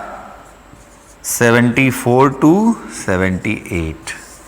लागू अवधि यही थी, क्योंकि एक साल पहले 1977 में, 1975 में इमरजेंसी लगी, 1977 में अब आप सोचिए इलेक्शन हुए। इलेक्शन का मतलब अर्थव्यवस्था कितनी प्रभावित होती है आप अच्छी तरह जानते हैं।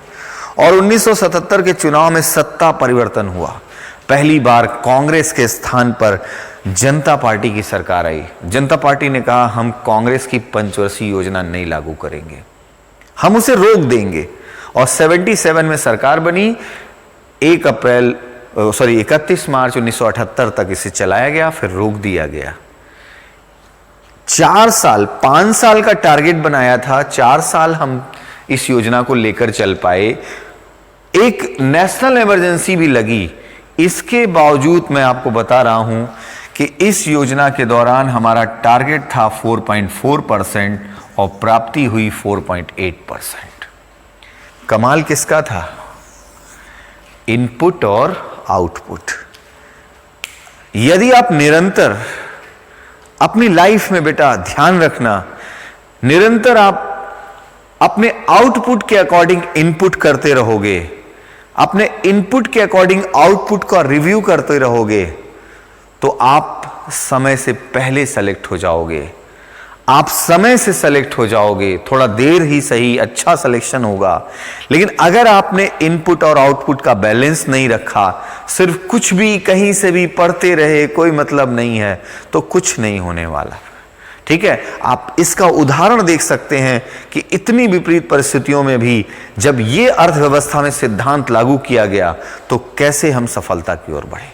ठीक है, अब ऑब्वियस सी बात है कि अगर 1978 में जनता पार्टी की सरकार ने 5th 5 ईयर प्लान को इंप्लीमेंट कर दिया, रोक दिया, समय से पहले रोक दिया, तो इसका मतलब छठी पंचवर्षीय योजना लागू नहीं हो पाई।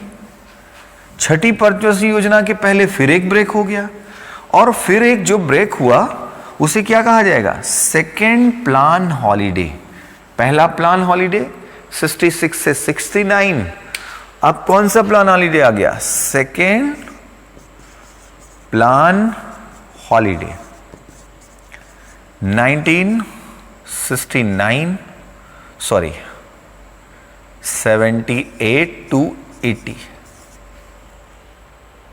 1978 से 80 ये सेकेंड प्लान हॉलीडे था। अब योजना अवकाश, जनता पार्टी की सरकार ने कहा कि हम 1978 से 1985 तक, 80 तक नहीं, 80 तक तो असल में क्योंकि ये कहा जाता 80 में उनकी सरकार ही चली गई, पर उन्होंने आगे का प्लान बनाया 80 से 85 तक हम क्या, सॉरी 78 से 83 तक हम क्या लागू करेंगे? रोलिंग प्लान, अनवरत योजना। इसके बारे में मैं आपको बाद में बताऊंगा। रोलिंग प्लान या अनवरत योजना लागू करेंगे, मतलब एक एक साल की रोटेशन में जब तक विकास का क्रम नहीं प्राप्त हो जाता, ये चलती रहने वाली योजना रोलिंग की तरह रोल करते रहेगी, 1 बाई 1। हम कोई 5 साल का इकट्ठा लक्ष्य नहीं बनाने वाले, ठीक है? तो इस आधार पर यह रोलिंग प्लान निर्धारित किया गया, जो 1978 से 1980 तक लागू था। यह ना तो किसी मॉडल पर था, ना इसका कोई मुख्य उद्देश्य था, कुछ कई सारे अदर ऑब्जेक्टिव रखे गए। यहां पर ना तो कोई लक्ष्य है और ना ही कोई प्राप्ति है, ठीक? तो 78 से 80, 1978 से 80 ये एक सत्ता परिवर्तन का समय था। और इस दौरान अगर हम विशेष देखें तो बस विशेष में हम इतना कह सकते हैं कि पंचवर्षीय योजनाओं के स्थान पर, पंचवर्षीय योजनाओं के स्थान पर जनता पार्टी की सरकार द्वारा अनवरत, वार्षिक आधार पर, वार्षिक आधार पर रोलिंग प्लान या अनवरत योजना लागू की गई, ठीक? तो 5 ईयर प्लान के स्थान पर उसको रोका गया। जनता पार्टी की सरकार ने वार्षिक आधार पर, एनुअल बेसिस पर 78 टू 79, 79 टू 80, 80 टू 81 प्लान था, बट 80 में रुक गया। वार्षिक आधार पर नवरत योजना लागू की गई। अब ये प्लान तो 83 तक था। 1980 में कांग्रेस की सरकार ने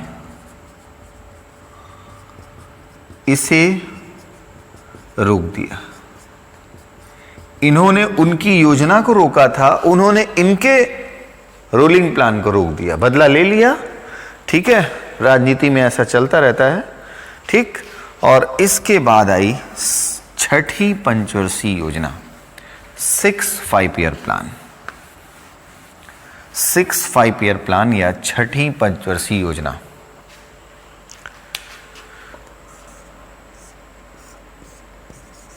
सिक्स 5 ईयर प्लान 1980 से 1985, 80 टू 85, ठीक है? मॉडल की बात करें तो अब मॉडल आया निवेश योजना मॉडल, इन्वेस्टमेंट प्लान मॉडल। निवेश योजना या इन्वेस्टमेंट प्लान मॉडल, ज्यादा से ज्यादा इन्वेस्टमेंट हो, निवेश हो। यहां निवेश का मतलब मैं आपको क्लियर कर दूं, विदेशी निवेश नहीं, फॉरेन इन्वेस्टमेंट नहीं, गवर्नमेंट निवेश करे, प्राइवेट सेक्टर निवेश करे, पूंजी को रोका ना जाए, पूंजी का निवेश हो जिससे रोजगार का सृजन होगा, ठीक है? तो जितना निवेश होगा, और इसीलिए इसमें मुख्य उद्देश्य क्या था? रोजगार सृजन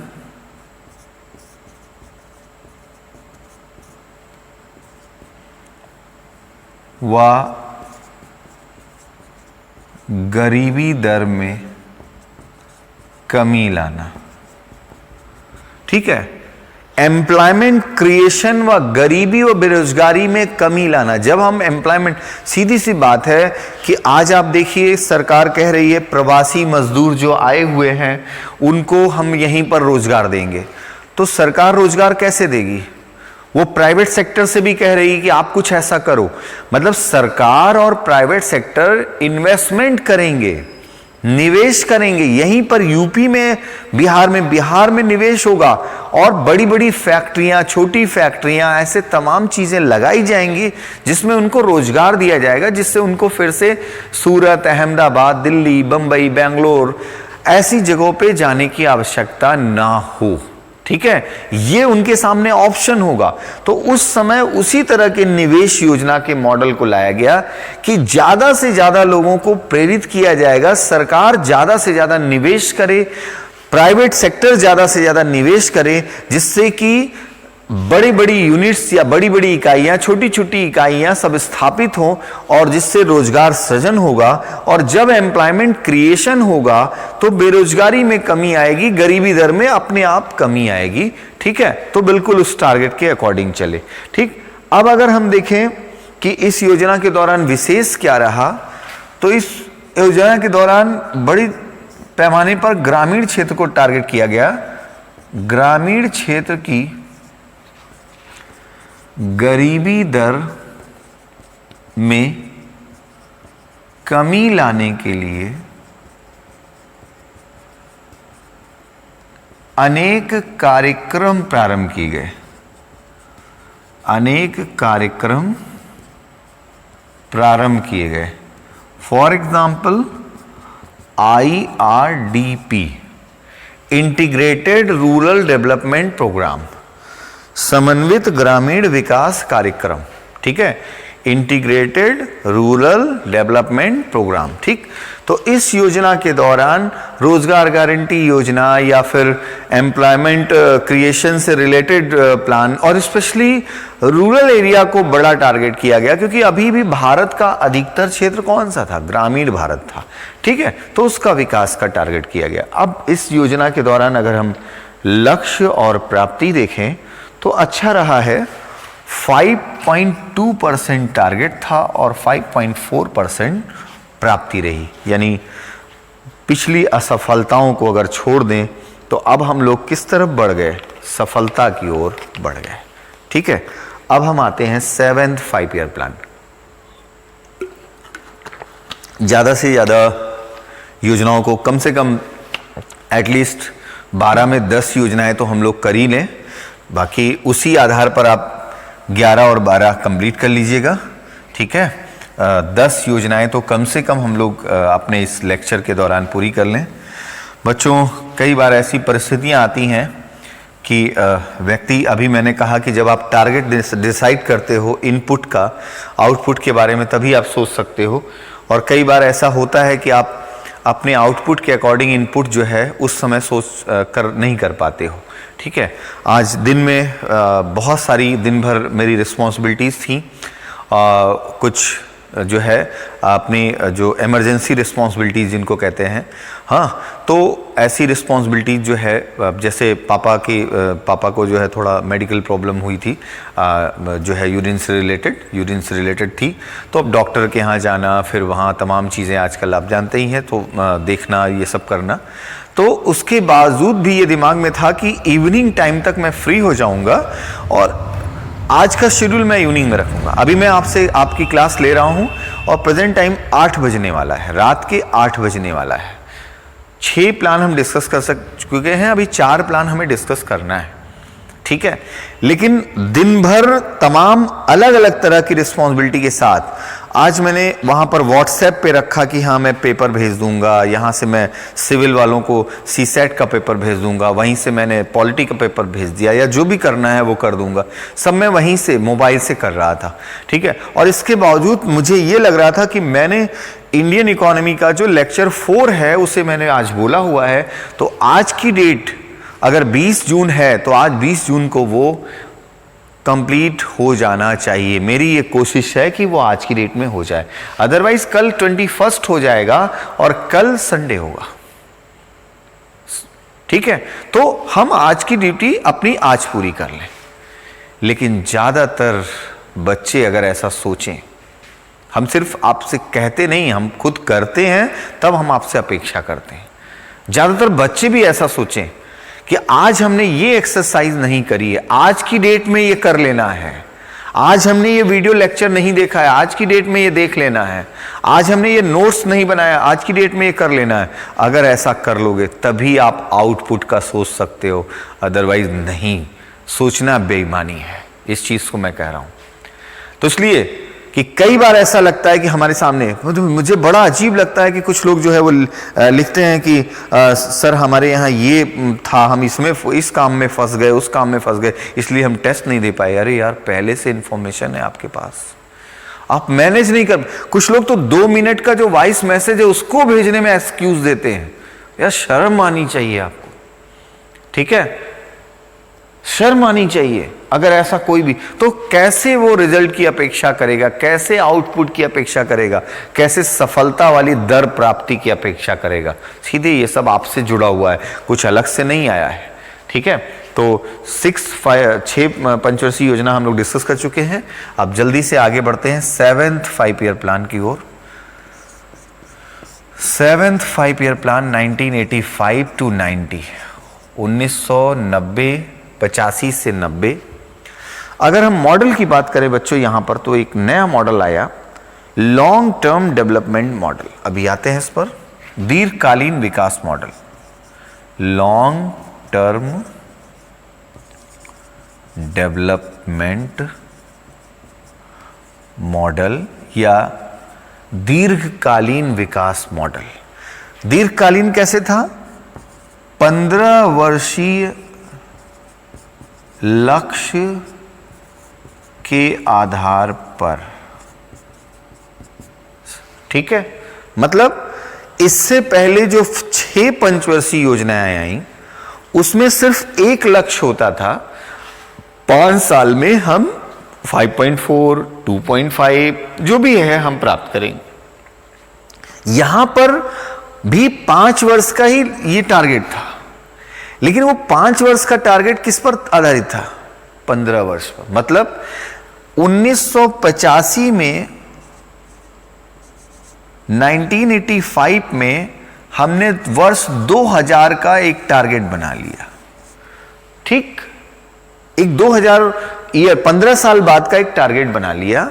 ठीक है, जैसे फॉर एग्जांपल साक्षरता दर, लिटरेसी रेट 85 में अगर 60% है तो 2000 में 80% हो जाएगी। ठीक, अब इसका मतलब 15 वर्ष में जो है वो 20% बढ़ जाएगी। तो इसी आधार पर हम 5 साल का टारगेट बनाएंगे 90 तक का, कि 90 में 70 होगी कि 58 होगी, और उसके बाद 95 में इतनी हो जाएगी। इस आधार पर जब टारगेट बनाया जाता है तो उसी को कहते हैं लॉन्ग टर्म के आधार पर हम शॉर्ट टर्म टारगेट निर्धारित करते हैं। आप 1 साल का टारगेट बनाते हो कि 1 साल में मैं इतना सिलेबस पूरा कर लूंगा, 1 साल में मुझे इतना टारगेट पूरा करना है। तो उसी आधार पर आप छोटे छोटे टारगेट बनाते हो कि 1 महीने में, 1 हफ्ते में ये हम कर लेंगे। ठीक है, तो उसी तरह से यहां पर लॉन्ग टर्म डेवलपमेंट का 15 वर्ष का एक लक्ष्य के आधार पर ये मॉडल था। यहां पर ये मॉडल था कि 15 ईयर टारगेट पर आधारित होगा हमारा मॉडल। ठीक है, हमारी जीडीपी ग्रोथ रेट इतनी होगी, ठीक है, हमारा नेशनल इनकम में इसका योगदान इतना होगा, ठीक है, लिटरेसी रेट ये होगा, सोशल एस्पेक्ट पे और बहुत सारे टारगेट निर्धारित किए गए और उसी अनुसार ये 5 साल का टारगेट बनाया गया। ठीक है, अब हम बात करते हैं 7th 5 ईयर प्लान में मुख्य उद्देश्य क्या था। तो आत्मनिर्भरता व सामाजिक विकास, आत्मनिर्भरता व सामाजिक विकास, सोशल डेवलपमेंट। ठीक है, आत्मनिर्भरता व सामाजिक विकास, ये लक्ष्य निर्धारित किया गया। अब इस योजना के दौरान विशेष क्या रहा अगर हम देखें तो एक तो खाड़ी संकट गल्फ क्राइसिस इस योजना के दौरान हुई थी 89-90 में, ठीक है। पॉलिटिकल अनस्टेबिलिटी, राजनीतिक अस्थिरता, ये भी इसी दौरान हुई थी, ठीक है। आर्थिक संकट, इकोनॉमिक क्राइसिस, जब पेट्रोलियम खाड़ी संकट हुआ, पेट्रोलियम कच्चे तेल के मूल्य पर बैरल बहुत ज्यादा बढ़ गए, 20 गुना, तो इसके कारण भारत में बहुत बड़ा आर्थिक संकट आया। ये लेकिन लास्ट ईयर में आए, मतलब 89-90 में, और इसके कारण मैं आपको बता रहा हूं कि इतनी समस्याओं के बाद भी यहां लक्ष्य था 5% और प्राप्ति हुई 6%, ठीक है। क्योंकि हम सबसे बड़ा काम, जैसे मैंने वहां बताया, इनपुट आउटपुट मॉडल, हम लॉन्ग टर्म डेवलपमेंट मॉडल लेकर चले, तो हमने 88 तक बहुत सारे टारगेट को प्राप्त कर लिया, 88 तक।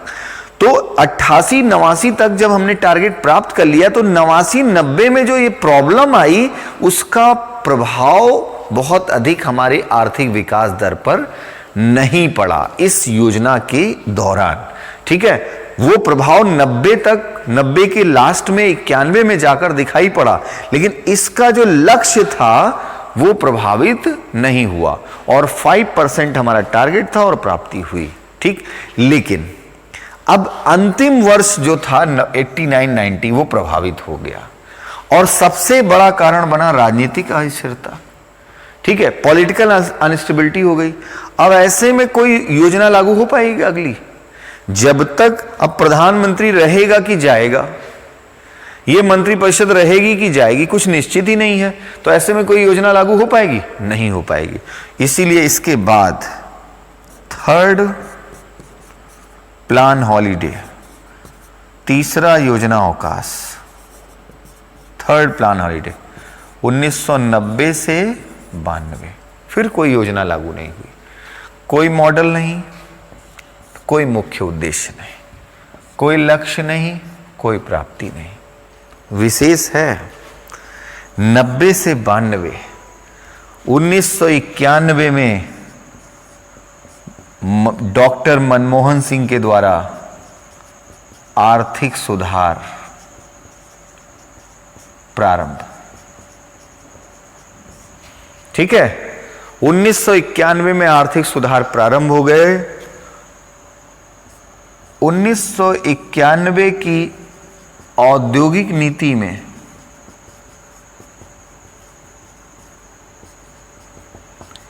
एलपीजी नीति की घोषणा, एलपीजी नीति डिक्लेयर कर दी गई 1991 की इंडस्ट्रियल पॉलिसी में। एलपीजी, लिबरलाइजेशन, प्राइवेटाइजेशन और ग्लोबलाइजेशन, ठीक है। यानी भारतीय अर्थव्यवस्था में किसका प्रभाव आ गया? पूंजीवाद का प्रभाव प्रारंभ। इंडियन इकोनॉमी में कैपिटलिज्म का या पूंजीवाद का प्रभाव प्रारंभ हो गया थर्ड प्लान हॉलीडे के दौरान, जब 1991 में भारत में आर्थिक सुधार कार्यक्रम प्रारंभ हुए और एलपीजी पॉलिसी इंप्लीमेंट कर दी गई, ठीक है। इसका प्रभाव कब दिखेगा? इसके तुरंत बाद 1992, मतलब 8th 5 ईयर प्लान, ठीक है। तो अब आते हैं हम लोग 8वीं पंचवर्षीय योजना, 8th 5 ईयर प्लान, 8वीं पंचवर्षीय योजना 1992 से 1997, ठीक है। तो 7th के बाद प्लान हॉलीडे और फिर आ गई 8th 5 ईयर प्लान, 8वीं पंचवर्षीय योजना 1992 से 97, JW Miller model, JW Miller model. और अब JW मिलर ने जो मॉडल बनाया था उसमें उन्होंने कहा कि ह्यूमन रिसोर्स का डेवलपमेंट होना बहुत जरूरी है, ठीक है। ह्यूमन रिसोर्स डेवलप होना चाहिए। हमने अभी तक इंफ्रास्ट्रक्चर डेवलपमेंट कर लिया, हमने उद्योग लगा लिए, हमने तकनीकी का प्रयोग कर लिया, लेकिन जब तक ह्यूमन रिसोर्स डेवलप नहीं होगा, मानव का विकास, मानव संसाधन का विकास नहीं होगा, तब तक कुछ नहीं होने वाला। तो इसका मुख्य उद्देश्य था मानव संसाधन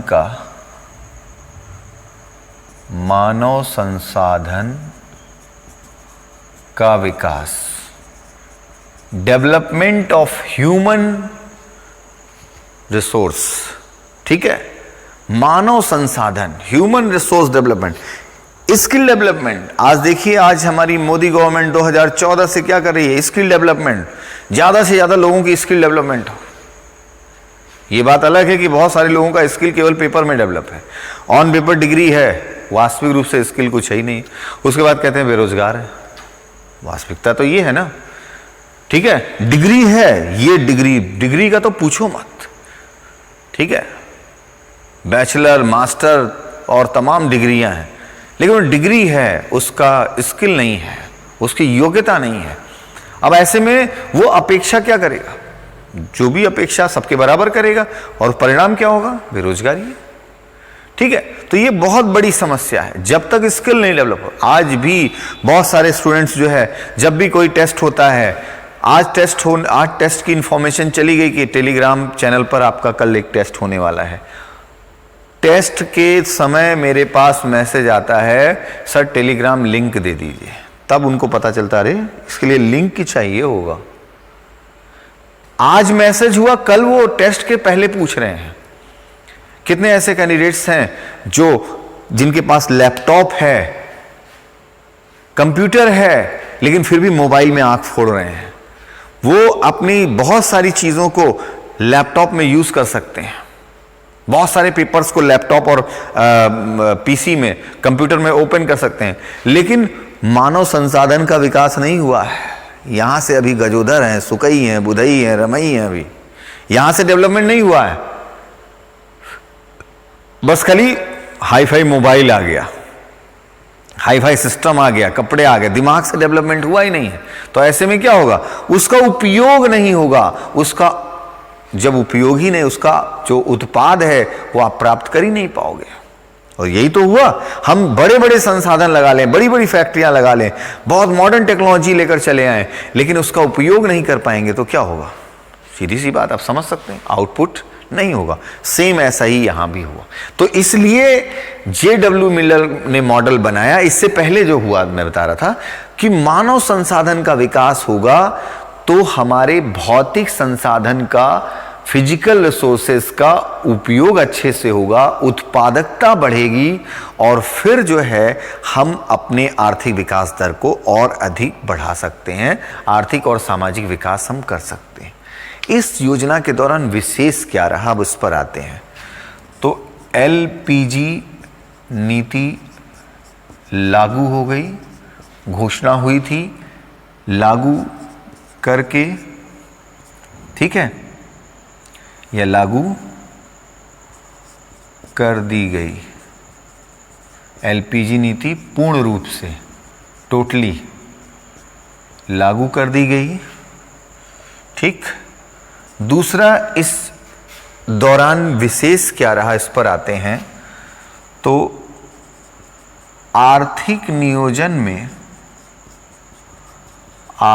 नियोजन, इकोनॉमिक प्लानिंग में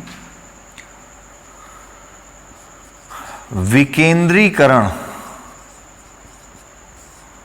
लागू किया गया।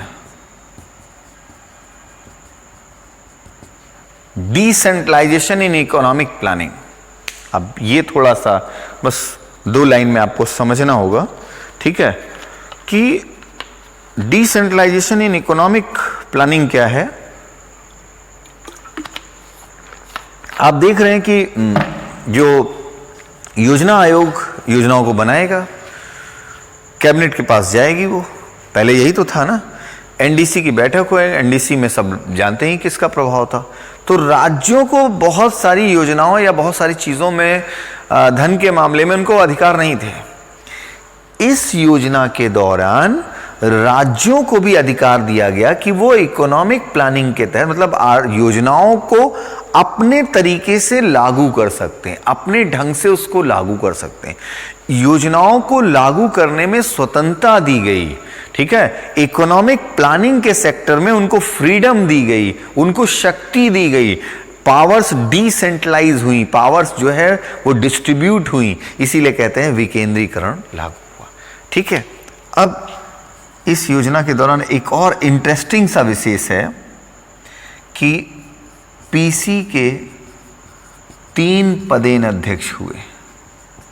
प्लानिंग कमीशन या योजना आयोग के 3 पदेन अध्यक्ष हुए, ठीक है। पहला नाम पीवी नरसिम्हा राव, पीवी नरसिम्हा राव। दूसरा एबी वाजपेयी, अटल बिहारी वाजपेयी। और तीसरा एचडी देवगौड़ा, ठीक है। यानी इस योजना के दौरान भारत में 3 प्रधानमंत्री हुए होंगे, क्योंकि योजना आयोग का पदेन अध्यक्ष कौन होता है? प्रधानमंत्री। तो पीवी नरसिम्हा राव पहले इस योजना के दौरान पहले जो है अध्यक्ष रहे, ठीक है, यानी पदेन अध्यक्ष, ex officio chairperson. AB Vajpayee, Atal Bihari Vajpayee हालांकि बहुत कम दिनों के लिए थे, लेकिन फिर भी अटल बिहारी वाजपेयी भी थे तो माना जाएगा वो भी थे। और एचडी देवगौड़ा, ठीक है, एचडी देवगौड़ा जो है कर्नाटक से जो थे वो भी एज अ प्राइम मिनिस्टर थे, तो वो भी तीसरे इसके अध्यक्ष हुए, ठीक है। अब इस योजना के दौरान हम लक्ष्य और प्राप्ति की बात करें तो 5.2% टारगेट था एंड 5.4% प्राप्ति हुई, यानी एक सक्सेसफुल प्लान था। सक्सेसफुल हमेशा होगा अगर ह्यूमन रिसोर्स डेवलपमेंट की बात की जाएगी तो क्योंकि उस समय आप देखिए कि ये चीज बता रही है कि पॉलिटिकल अनस्टेबिलिटी थी। पॉलिटिकल अनस्टेबिलिटी के बाद भी, ठीक है, एक अर्थव्यवस्था के सुधार के दौर में हम आगे बढ़े, फिर भी हमारा जो इकोनॉमिक डेवलपमेंट रेट था वो प्राप्त कर रहे हैं और एक सक्सेसफुल प्लान की तरफ बढ़े, ठीक है। अब आते हैं हम जल्दी से 9th 5 ईयर प्लान की ओर। 9वीं पंचवर्षीय योजना, मैंने आपसे बोला है कि 10 पंचवर्षीय योजना हम लोग कंप्लीट करेंगे और 2 आपके ऊपर छोड़ देंगे कि आप अपने आप से 11th और 12th को करिएगा, मतलब 11 और 12वीं पंचवर्षीय योजना। तो 9th 5 ईयर प्लान पे आते हैं हम। 9th 5 ईयर प्लान 1997 टू 2002, 2002, 1997 से 2002। मॉडल यहाँ पर कोई नहीं है। और मुख्य उद्देश्य पर आते हैं।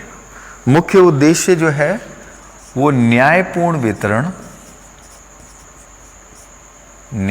वितरण, डिस्ट्रीब्यूशन, वितरण एवं समानता के साथ विकास,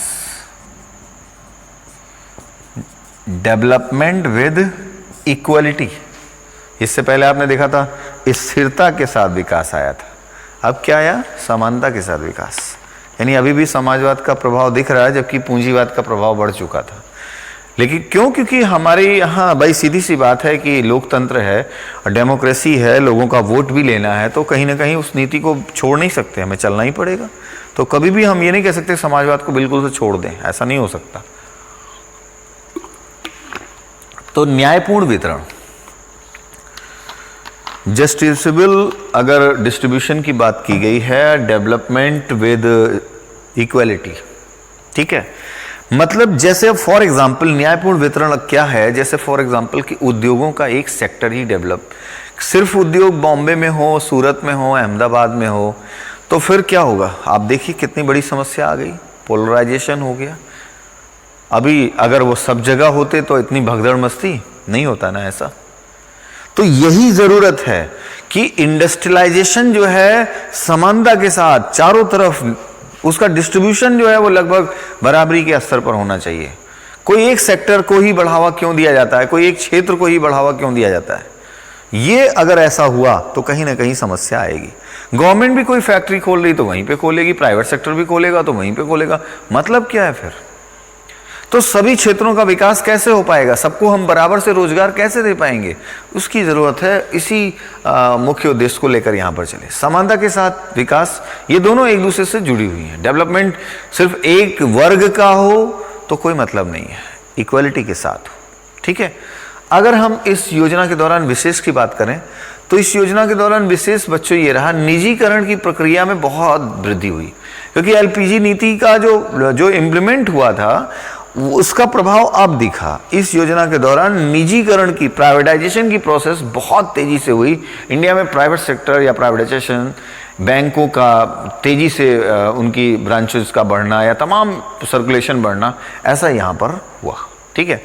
अब अगर हम लक्ष्य और प्राप्ति की बात करें तो इस योजना के दौरान 6.2% टारगेट था और 5.4% प्राप्ति रही, ठीक है। असफल नहीं कहेंगे, लगभग सफलता की तरफ बढ़े। हाँ, बहुत अच्छी सफलता नहीं रही लेकिन फिर भी सक्सेसफुल रही। असफल नहीं माना जाता है जब हम 1-8% के अंतर पर हों या थोड़ा बहुत अंतर पर, ठीक है। अब बात करते हैं हम 10th 5 ईयर प्लान। आज के लिए इतना ही। इसी के अंतर्गत 10th 5 ईयर प्लान जो ओपन इकोनॉमी मॉडल पर था, और ईयर की बात करें तो आपके सामने भी आ जाएगा 2002 से 2007, 2002 से 2007 10th 5 ईयर प्लान, 10वीं पंचवर्षीय योजना, ओपन इकोनॉमी मॉडल। फिर से एक बार किसका प्रभाव आ गया, पूंजीवाद का। ओपन इकोनॉमी मॉडल, खुली अर्थव्यवस्था मॉडल, खुली अर्थव्यवस्था, आयात निर्यात की खुली छूट दे देना, विदेशी निवेश, फॉरेन इन्वेस्टमेंट की छूट दे देना, ये सब यहां पर उसी मॉडल को अपनाया।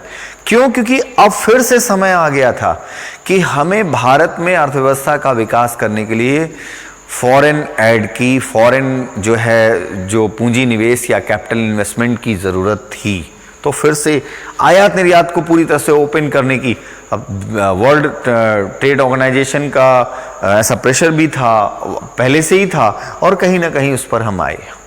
अगर हम मुख्य उद्देश्य की बात करें तो बहुत अच्छा यहाँ पर उद्देश्य भी बना, भौतिक एवं सामाजिक क्षेत्र के आधारभूत ढांचे का विकास।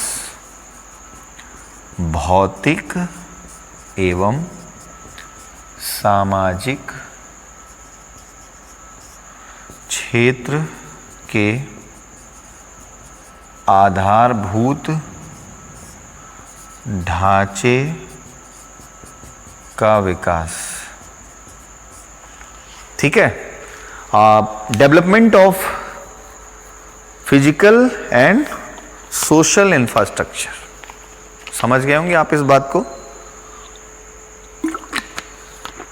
अगर हम आधुनिकीकरण की बात कर रहे थे, अगर हम कृषि क्षेत्र का विकास की बात कर रहे थे, अगर हम तीव्र औद्योगिकरण की बात कर रहे थे, तो वो किसकी बात कर रहे थे? वो भौतिक संसाधन के विकास की, फिजिकल रिसोर्सेज डेवलपमेंट की। अगर हम मानव संसाधन के विकास की बात कर रहे थे, मुख्य उद्देश्य था ना ह्यूमन रिसोर्स डेवलपमेंट, रोजगार सृजन, एम्प्लॉयमेंट क्रिएशन, सामाजिक विकास, गरीबी उन्मूलन, तो वो सब क्या था? वो सब था सामाजिक।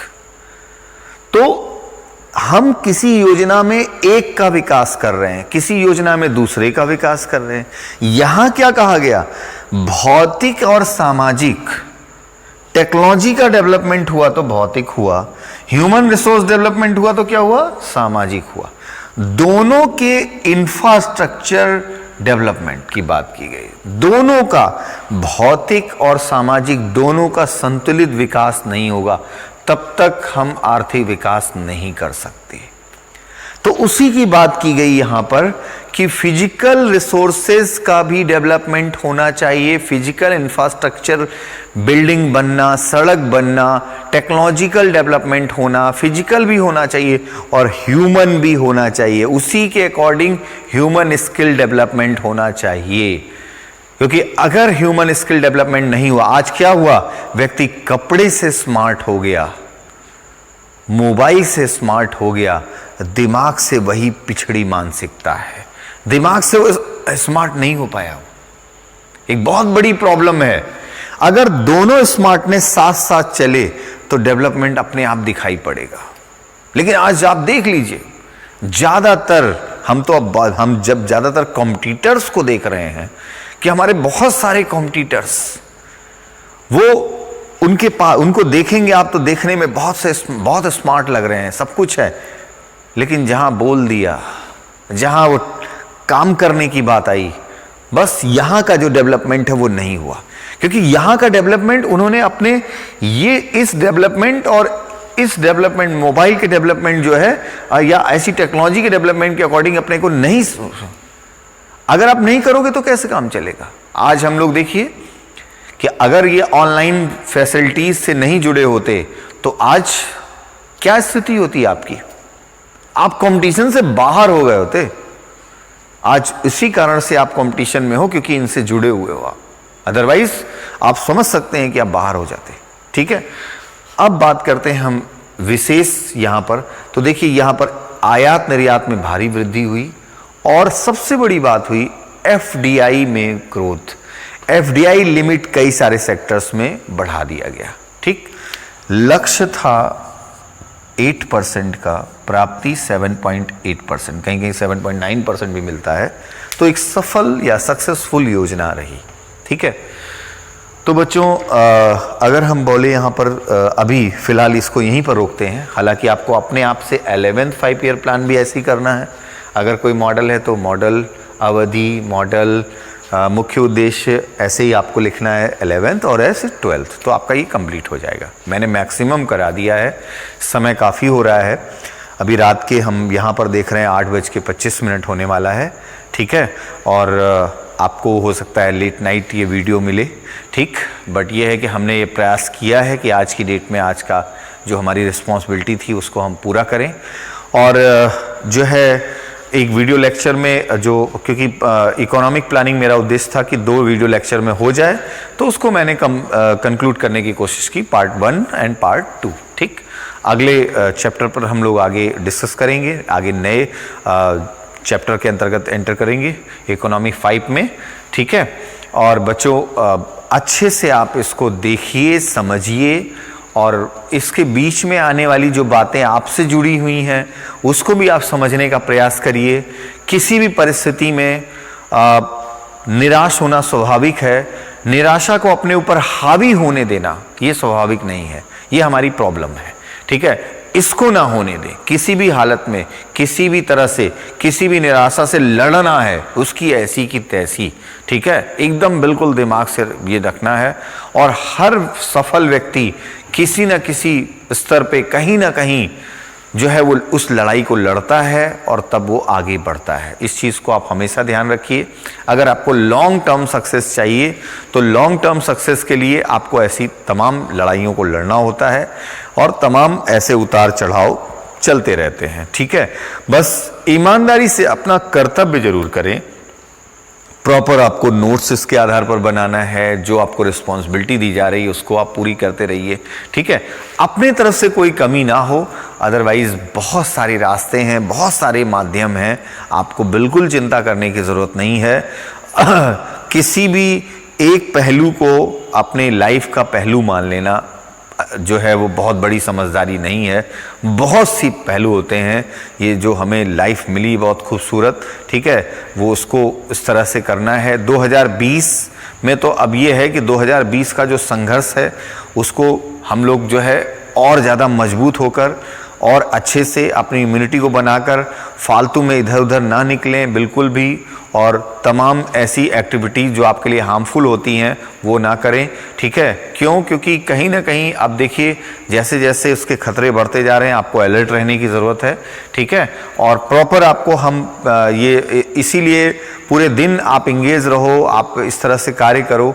ठीक है, जिससे कि आपके फैमिली का भी आपको सपोर्ट आगे मिले कि हाँ हमारे बच्चे जो है इस तरह से अगर कर रहे हैं तो उसका भी moral support, financial financial support के साथ मॉरल सपोर्ट भी आपको प्राप्त हो।